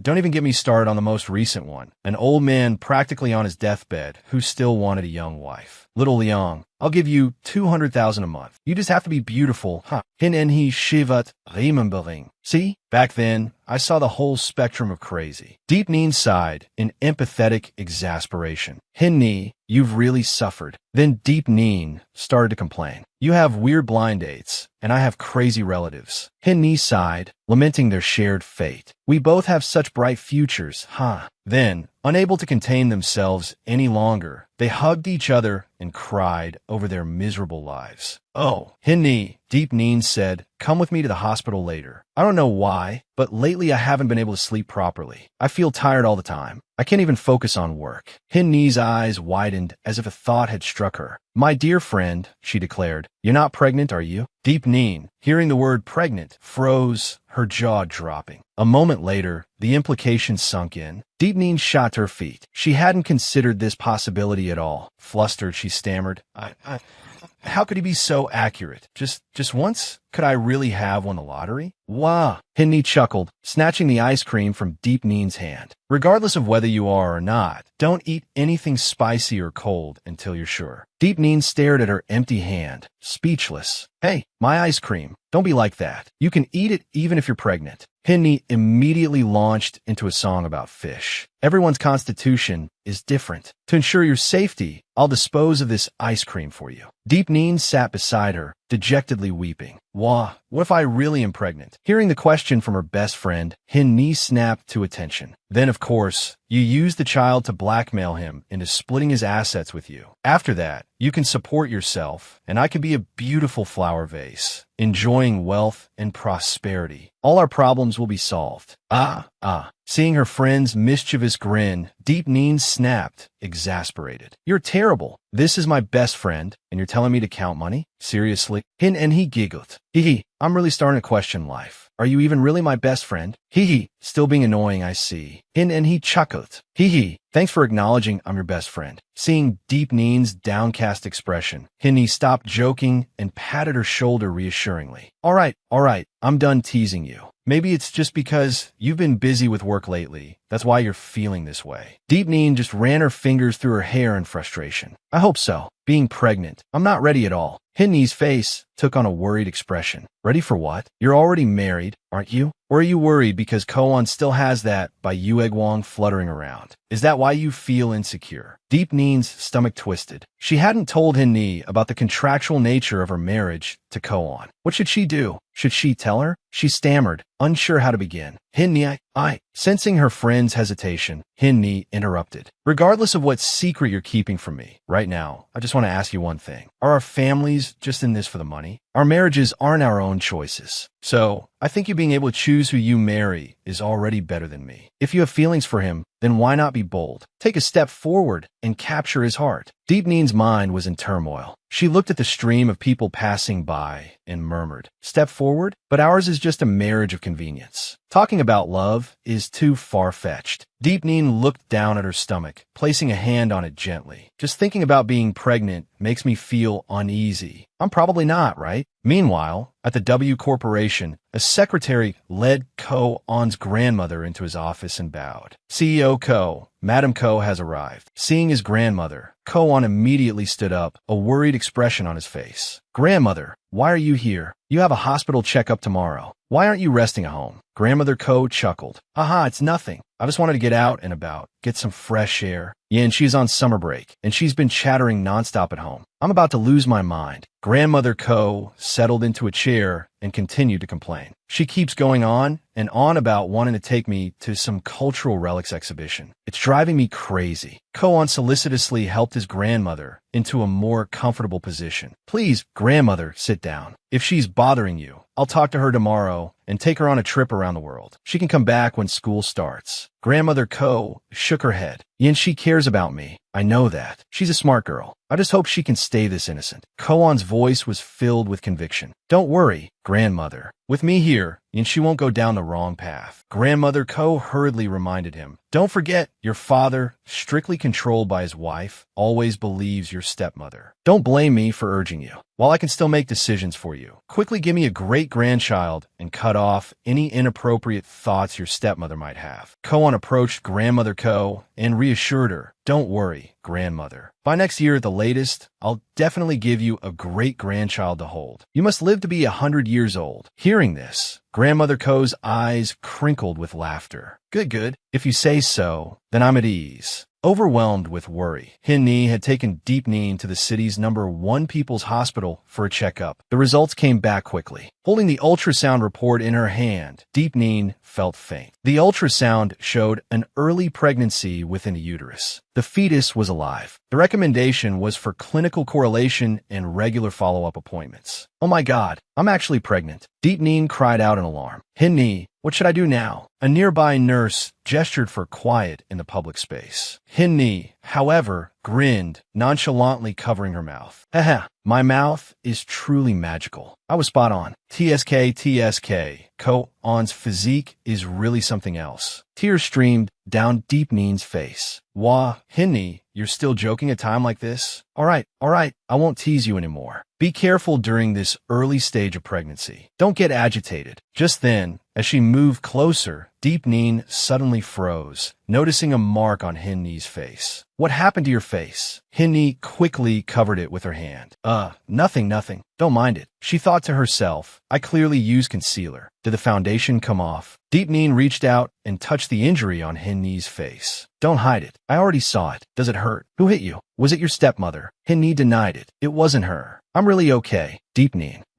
Deep Neen, anger rising within her, bombarded her with questions. If it wasn't her, then who is it? Stop lying to me. Hin Nee hesitated for a moment, then confessed. It was my dad. He accidentally pushed me, and I hit the corner of the table. Hearing this, Deep Neen's blood boiled. What? He pushed you? I'm going to your house right now and help you get even. Deep Neen, fuming, grabbed Hin Nee's hand and started to pull her along. Seeing her friend's haste, Hin Nee cautioned, Hey, you're pregnant now, so walk slowly. Deep Neen, still upset, continued to question her as they walked. He definitely hit you in place of that wretched younger brother of yours, didn't he? He just let your stepmother push you into the fire. And he's so brainless that he protects that stupid brother of yours. Your brother is his son, but are you not his daughter? That misogynistic jerk. Today, I'm going to get justice for you. Deep Neen, I'm really okay. Slow down. You need to be careful. Their conversation was overheard by Ko-on. Hearing Deep Neen's name, he turned his head to look. Why is she at the hospital? Seeing her grandson's strange behavior, grandmother Ko asked, What's wrong? Ko-on collected himself and replied, Nothing, grandmother. Let me take you inside first. After the door closed, he looked in the direction Deep Neen had gone and instructed his secretary, Doi Khan, go investigate whether my wife was at the hospital today. See what happened. Yes, Mr. Company. Worrying not at him. Could she be sick? Why wouldn't she tell me? Could it be something serious? Outside the hospital gates, Deep Neen was still furiously pulling Hin Nee along. All right, Deep Neen, stop pulling me. Stop. Hin Nee, her voice thick with melancholy, turned to Deep Neen. You coming here was pointless. Even if you demand justice for me today, what about tomorrow? What about the day after? A slap followed by candy. It's been like this for years. Unless I can escape this house. But how? They'll only treat me worse. Deep Neen, walking ahead, stopped dead in her tracks, her friend's words a painful weight in the air. She looked back at Hin Nee, her heart aching. Hin Nee, forcing a smile, tried to reassure her. Don't worry, Deep Neen. I'm not one to suffer in silence. And don't be sad for me. You're pregnant, remember? Getting upset isn't good for the baby. The mention of the baby brought fresh tears to Deep Neen's eyes. The baby, I have to figure out what to do. Hin Nee's voice was gentle. Deep Neen, don't cry. You're a precious pregnant woman now. Worst case scenario, we ditch the dad and keep the baby. I can more than support you both, so don't worry. Come on, let's get some sweets and cheer up. Wait, Deep Neen choked out. Let me borrow your shoulder for a minute. She buried her face against Hin Nee, sobbing uncontrollably. There, it's okay, Hin Nee murmured, feeling a pang of guilt. I should be the one comforting you.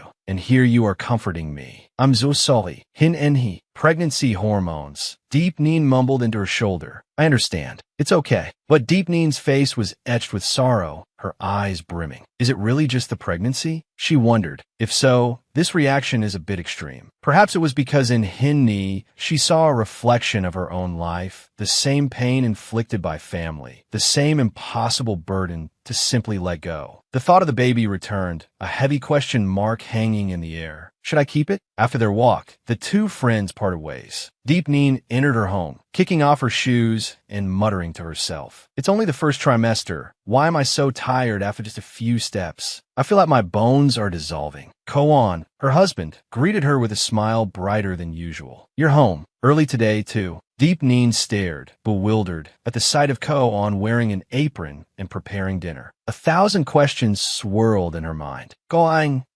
cooking. He came over and gently massaged her shoulders. You seem a bit down lately, so I bought some ingredients to boost your energy. Deep Neen was completely lost. Boost my energy? What are you talking about? Wait, let me put my bag down first. Is this part of the happy couple act? Got ein Feigen Opfens. Of course it is. A pot of fragrant soup simmered on the stove. Ko-on, beaming, launched into an enthusiastic explanation of his culinary creation. Free-range chicken, raised on a diet of bamboo shoots in the forest, completely natural and hormone-free. And fresh mushrooms, flown in directly from Yunnan. Simmered together, they'll stabilize your mood and nourish your qi. Guaranteed to revitalize you. I carefully controlled the heat the entire time, so the flavor should be perfect. Deep Neen looked at him, hesitation clouding her eyes. Should I tell him about the doctor's appointment? What am I even hoping for? Don't get caught up in this. She reached for the test results in her purse, then froze. We have a contract. That night was just an accident. Seeing him fussing over her, preparing this meal with such care, a warmth spread through Deep Neen. It had been so long since anyone had cooked for her like this. So very, very long. An image of her parents flickered in her mind, a bittersweet pang of nostalgia. Seeing no reaction from Deep Neen, Koan turned and gently chided her. Don't just stand there. Come and help me get the bowls and chopsticks. Dinner's almost ready. His words, so commonplace, struck a chord within her, echoing the phrases her parents used to utter. Sweetheart, dinner's almost ready. Back then, each time she heard those words, she would excitedly rush to ask, Mom, Dad, what are we having tonight? A wave of emotion washed over Deep Neen. The feeling, so long forgotten, a forgotten warmth of happiness, resurfaced. Unbidden, tears welled in her eyes and began to fall. Seeing her bowed head in silence, Koan approached, a teasing smile playing on his lips. Have I, your husband, moved you to speechless adoration? Come, sit down. Let's eat. A fierce battle raged within Deep Neen. If she took this step, could she truly find a new home, a home that belonged to her? Steeling her resolve, she clenched her hands and blurted out, Koan, I'm pregnant. At her words, he reached out, cupping her cheek, his gaze filled with tenderness and affection. I know, being pregnant is joyous news. Why are you crying? Did you think I wouldn't want this child? Suddenly, a flicker of confusion crossed Deep Neen's face. Wait a minute. How did you know I was pregnant? Seeing her puzzled expression, he chuckled and explained, I was at the hospital today for a checkup with Grandmother Ko and happened to see you and Henny leaving. My wife goes to the hospital, such an important matter, and doesn't tell me. As your husband, of course, I had to find out what was going on. Before Deep Neen could voice her hesitation, he cut her off. Don't worry about anything. I'll take responsibility. He seemed to have misunderstood her. Her mind wrestled with a lingering unease. What she truly wanted to ask about were Ko Kim's words from the other day, about the other woman who held a special place in Koan's heart. What was she supposed to do about this white moonlight? He continued to reassure her, you don't need to worry about a thing. I'll arrange the best medical care for your prenatal checkups. If you have any requests, just tell me. The most important thing right now is to take good care of yourself and our little one. Hearing the concern in his voice, she lowered her gaze and murmured, I won't do anything to harm the baby, so don't worry. Sensing her lingering hesitation, he asked, is there something else bothering you? Unable to bring herself to ask him about the white moonlight, she deflected. It's nothing. It's probably just the family matters and work, making me a little uneasy. I wasn't prepared for this pregnancy. Looking at the soup, her heart was a tangled mess. I can't bear to look at him, she thought. What expression does he have right now? Is he worried about me? Or just the baby? It seems I'm more greedy than I realized. Seeing her lost in thought, Ko-on quickly suggested, how about we fake it till we make it? Try liking me. What do you say? His words snapped her back to reality. What did you say? Fake it till we make it? Is he suddenly confessing? Noticing her flustered reaction, he looked at her quizzically. Don't you want to? I'm the CEO of W Corporation, the man of every girl's dreams. Think about it. Deep Neen felt beads of sweat forming on her forehead. What am I supposed to say now? She panicked internally. Let me just confirm something first. Hypothetically speaking, just hypothetically, Grandmother Ko quickly changed the subject. If you agree to be honest with Ko-on, will the promised investment in Nin T, as stated in the contract, also disappear if the contract becomes invalid? Ko-on trembled at her question, momentarily speechless. He fought to suppress his anger. So, in your eyes, I'm not even as attractive as money? How truly disappointing. He pulled Deep Neen closer by the waist. Nin Deep Neen, don't force me to deal with you. He then hoisted her over his shoulder. Startled, Deep Neen cried out, Ko-on, put me down.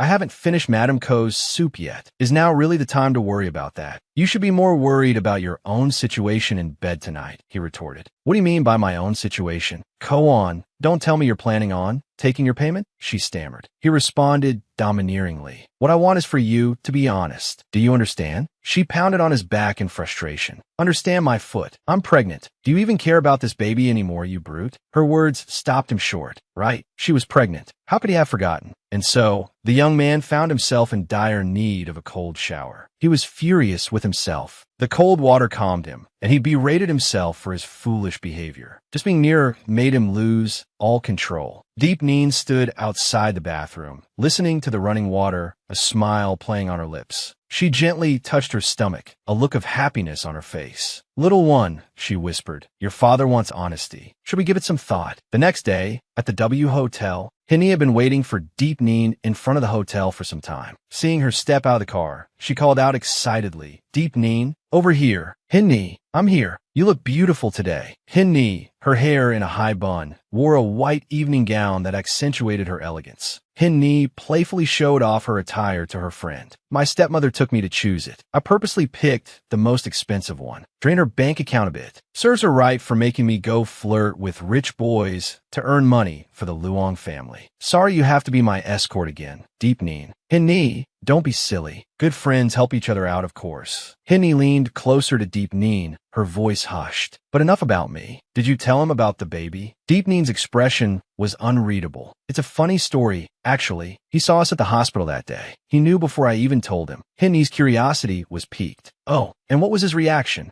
Deep Neen whispered in Hinny's ear. He told me to keep the baby and focus on taking care of myself. Hinny was overjoyed for her friend. That's wonderful. You were so down before. I thought that jerk Ko-on wasn't going to take responsibility. Deep Neen's eyes, a little less shadowed with sadness, offered an explanation. Ko-on's grandmother has always wanted to hold a grandchild. Maybe it's just to please her. She paused, then continued. Hinny, actually, he and I. Deep Neen was about to tell Hinny about her marriage contract when a shrill voice interrupted. Oh my God, isn't that my dear cousin, flown up the branches to become a phoenix? Deep Neen recognized the familiar voice and glanced over. Speak of the devil. It was Nin Tu Yuyan, accompanied by a friend. Both of them erupted in mocking laughter. So, big sister, now that you've climbed up to the high branches, you want to help your good little sister hook a big fish too? The friend, feigning ignorance, chimed in, hello, Tu Yuyan, what do you mean? I don't get it. Nin Tu Yuyan sneered. You haven't heard? Miss Long, desperate and hungry, stooped so low she even went on a blind date with that good-for-nothing second son of the Ha family. The friend gasped theatrically, covering her mouth. Oh my, you mean the infamous Hong Wen? A man I wouldn't take even if he were offered to me. Isn't she the precious daughter of the Luong Corporation? Didn't anyone in her family try to stop her? Nin Tu Yuyan, adding fuel to the fire, continued. Oh, that's right, I almost forgot. Miss Luong's mother passed away a long time ago, so I guess there's no one to teach her any manners. Together, they continued their loud pronouncements. Isn't that right? Otherwise, why would she need to go out with her good little sister to seduce men at a business dinner? Ah, Deep Neen's face darkened. She forced herself to remain silent, watching her friend. She bit her lip, thinking if this were anyone else, Hinny would have already retorted. She's only holding back because she's worried about me and the trouble I might face at home. Deep Neen stepped forward, facing her venomous cousins. Her voice was cold as she replied, Hong Wen might be worthless, but your fiancé isn't exactly a prize either. She glanced at Hinny. At least Hinny could refuse Hong Wen. What about you? You're not even fit to lick Hinny's boots. I see you're not only dressed like a fly, but you also enjoy buzzing around a pile of dung. Nin Tu Yuyan flushed crimson with rage. You? Regaining her composure, she retorted, stop trying to sow discord. Do you have any proof that he's unfaithful? Even if he does fool around, so what? Men are like that. They'll play around and then come home eventually. But that doesn't include Hong Wen. As she uttered these words, a cold voice cut through the air behind her. Hong Wen himself, looking at her with disdain. Who told you that men always come home? Don't you think having a little something on the side after marriage is even more exciting? Nin Tu Yuyan's blood ran cold. One of life's greatest embarrassments is being caught red-handed while gossiping. Her face paled. She stammered, Young master, what do you mean? My fiancé isn't like you. He's just socializing. Her friend, sensing the sudden shift in atmosphere, panicked as well. Oh dear, I think Tu Yuyan is in trouble now. Nguyen chuckled sarcastically. Socializing? You actually believe that excuse? Does someone force him to order 5 or 6 young models every time he visits the club and books a room? Nin Chu Yuan denied it vehemently. What 5 or 6 girls? I don't believe you. He's not like you. Hong Nguyen, brimming with confidence, offered a solution. I can have someone show you the security footage. After all, the clubs he frequents are all owned by the Ha family. However, I suggest you go to the hospital for a checkup, just to be safe, in case you've caught something you shouldn't have. Nin Chu Yin trembled with rage at Koan's words, but still defiantly retorted, "You're slandering me. Even if you were the young master of the Ha family, you can't just spout nonsense like that." She turned to her friend for support. "You say something," but when she looked back, her friend had already bolted.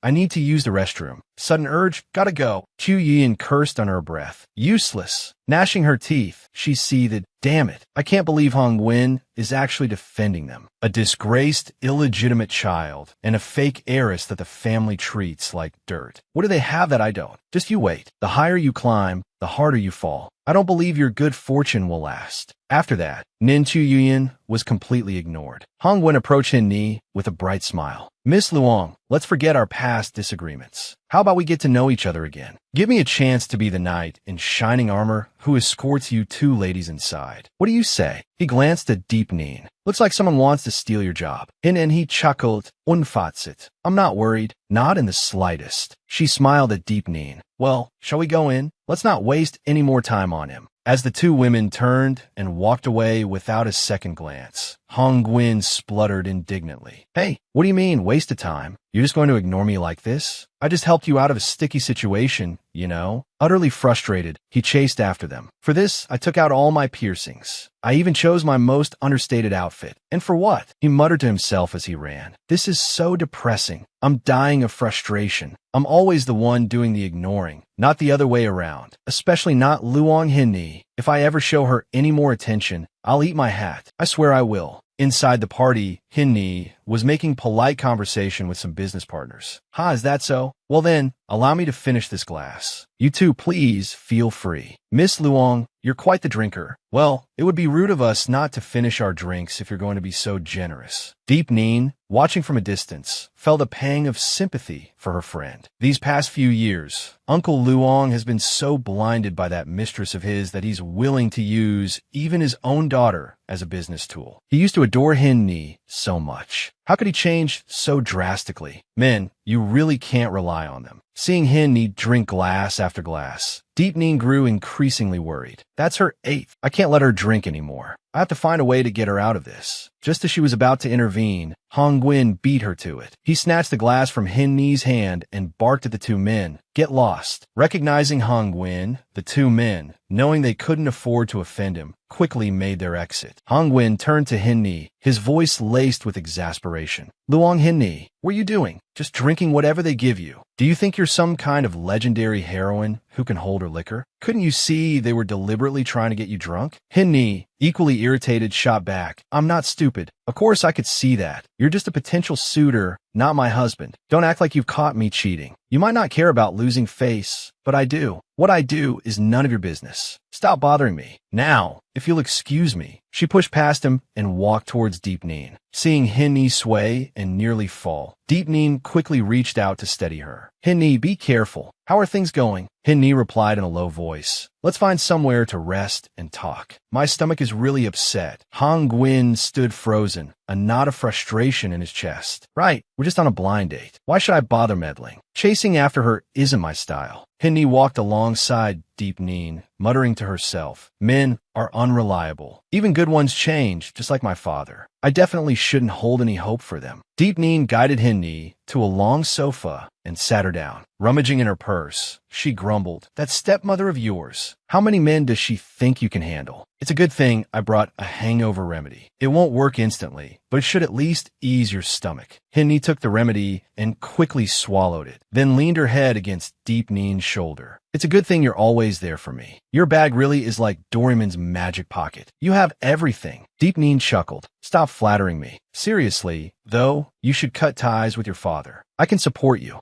A look of sadness and resentment clouded Hin Ni's eyes. You can support me later. But for now, I have to keep playing the obedient daughter. I can't let Luong Chin-duk and Bao Nu Nam get their hands on the inheritance my mother left me. Hin Ni's mind flooded with painful memories. Before her mother passed, she had said, "Mother truly can't bear it, and I'm not reconciled." Luong Chin-duk has been having an affair for years. The timing had been cruelly coincidental. Just as Hin Ni's mother fell gravely ill, news broke of the mistress's pregnancy. The mistress, flaunting her pregnancy, had arrived at the hospital with Luong Chin-duk and pressured Hin Ni's mother to sign divorce papers. "I must make them." Her mother's words had trailed off, her hand falling limp. Hin Ni had cried out in anguish. From that day forward, she had lost not only her mother, but also her father. In that house, she had become a complete outsider, ignored and neglected. Only by baring her claws could she find a chance for revenge. Deep Neen offered words of comfort. "Whatever you want to do, I'll be there to support you. I'll always be your best friend." Noticing Deep Neen's phone ringing incessantly, Hin Ni urged, I know. Your phone's been ringing forever. Answer it already." Deep Neen stood and stepped aside to take the call. "Hello, Ko Anh? Weren't you supposed to be working late?" Ko An's indulgent voice came through the phone. "My wife is attending a party alone. As her husband, I naturally have to come and escort her home to avoid gossip. I'm at the entrance. Where are you? I don't see you." Behind her, Hin Ni, feeling increasingly unwell, stood up and covered her mouth, preparing to leave. "Where at?" Deep Neen turned, noticing the movement. "Hin Ni, where are you going?" "I'm just going to the restroom," Hin Ni mumbled. "Don't worry. It's just a few steps away. You go ahead with your business. I'll see you later." "All right, but call me if you need anything, okay?" Hin Ni, feeling lightheaded and unsteady, stumbled towards the restroom, using the wall for support. What kind of alcohol was that? It burned so much. I even took a hangover remedy, and it's not working. This is so uncomfortable. Just as Hin Ni felt herself about to collapse, a hand suddenly caught her shoulder, then lifted her clean off her feet. It turned out to be none other than Hong Nguyen. He muttered under his breath, "Serves her right for drinking so much." After regaining her senses and realizing it was Hong Nguyen holding her, she blurted out, "What are you doing?" Hong Nguyen retorted, "Just think of me as a meddlesome dog. Where do you want to go? I'll carry you there." His face remained impassive as he delivered his curt reply. "The women's restroom," Hin Ni mumbled. Her words effectively silenced Hong Nguyen. Under the influence of the alcohol, Hin Ni looped her arms around Hong Nguyen's neck. Noticing his stiff posture, she chuckled. "What's wrong, little Mr. Ha? Not afraid of heaven or earth, but afraid of the ladies' room."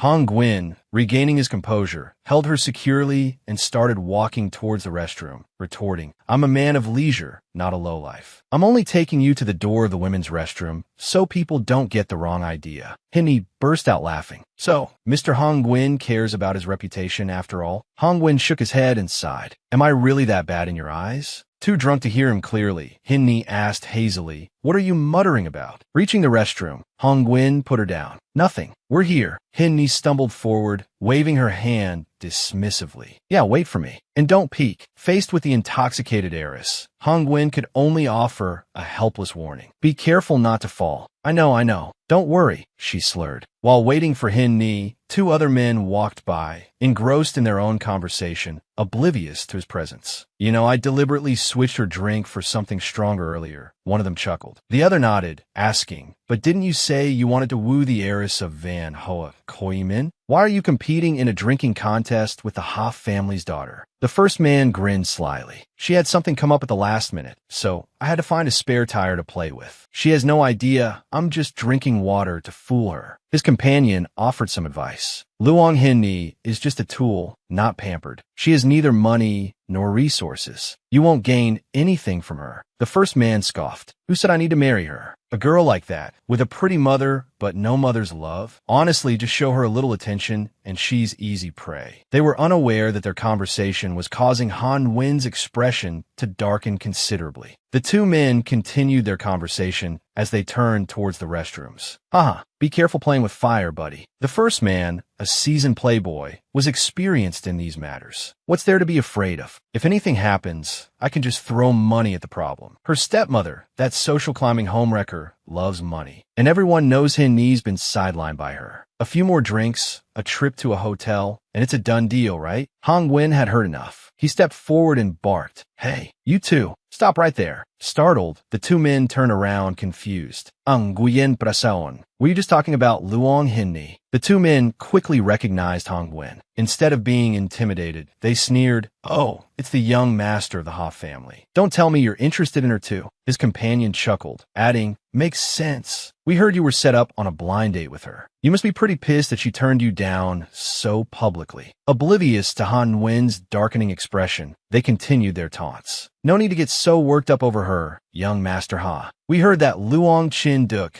gave Inni a good beating when she got home that day. Some girls just need a good thrashing to learn their place. Look at her now. Got a why out here letting loose." Fury coursed through Hong Nguyen. He lunged forward, grabbing one of the men by the collar, eliciting a startled yelp. Hong Nguyen glared, his voice tight with anger. "Explain yourself. What did you just say?" The man stammered nervously. Hey, young Master Ha, calm down. You probably haven't heard, but Luong Chin Duk had to punish his daughter after she embarrassed you that day. He had to appease your family. We're just helping you vent your frustration." Han Wen's rage intensified. His grip tightened. "So, you deliberately got her drunk? Knowing her situation, you intentionally poured fuel on the fire? You're scum." The other man, seeing his friend struggling to breathe, nervously intervened. "Young Master Ha, please calm down." The man in Han Wen's grasp feigned ignorance. "What are you so angry about? I'll let you have her first, if that's what it takes." Disgusted, Hong Nguyen gritted his teeth. "What did you say? What do you take her for?" Before the man could respond, Hin Ni appeared, interrupting the escalating confrontation. Hong Nguyen stopped. She grabbed his wrist, attempting to pull him away. Hong Nguyen resisted. "Hin Ni, why are you stopping me? You don't know what these bastards were saying. I have to teach them a lesson." Hin Ni had overheard their conversation. She didn't want the situation to escalate, or for Hong Nguyen to get involved. "It's enough. Everyone's here to enjoy the party. There's no need to make a scene." Hong Nguyen protested. "But they were insulting you." Hin Ni tugged at his arm insistently. "It's fine. Just come with me." As they walked away, the two men continued their gossiping. What the hell was that? Some kind of drama? Looks like Luong is having second thoughts. Still wants to latch onto the Ha family. And Hong Nguyen is so desperate he's protecting damaged goods like her. Once they were alone, Hong Nguyen pushed Hin Ni against a wall, demanding answers. "Now that we're alone, tell me, why did you stop me? Are they holding something over you? Why are you degrading yourself like this?" Hin Ni, her head throbbing and her body weary, rubbed her forehead and replied weakly, "A rich young master like you, raised in a greenhouse, wouldn't understand. We're from different worlds." Hin Ni swayed, her face pale, her body weak. She leaned heavily against Hong Nguyen, who muttered, "Serves you right. You clearly can't hold your liquor, yet you drink like there's no tomorrow. Are you crazy? I don't even want to deal with this." Despite his gruff words, Han Wen's hand carefully supported Hin Ni, preventing her from collapsing. Sensing his displeasure, Hin Ni tried to explain, "Don't misunderstand. I'm just using your shoulder for a moment." He wrapped an arm around her, his voice low. "Don't worry, I'm not interested in you." Then he suggested, "If you don't want everyone seeing you like this, follow me to the restroom up ahead. We can wait it out there." His words made sense, and she nodded, allowing him to lead her away. Unbeknownst to them, they were being watched. Hong Nguyen glanced around cautiously, checking to see if anyone had noticed them. A young woman in a green dress quickly ducked behind a wall. She thought to herself, Hong Nguyen sneaking a woman into a private room? But who is she? Could it be Luong Hin Ni? No, it can't be. She just rejected his advances. Someone as proud as Hong Nguyen wouldn't help her. A darker thought crossed her mind. What if it's Nin Deek Neen, their beloved third sister? Now, that would be interesting. The Ice Queen and the Playboy. That's the kind of scandal the paparazzi would love. A sinister smile spread across her face. She sauntered towards the door and slipped a doorstop into the lock, trapping the two inside. A man and a woman alone in a room. Even if nothing happens, no one will believe they're innocent. She giggled, pleased with herself. Now you're stuck. With so many guests at this party, once this scandal breaks, even their families won't be able to suppress it. The fun is just beginning. Meanwhile, Nindik Neen had been searching everywhere for her friend. On Nian, "Have you found Hin Ni yet?" she asked her husband. He shook his head. "Not yet. I've looked all over the hall and outside, but I can't find her." Nindik Neen's worry deepened. "She's not in the restroom,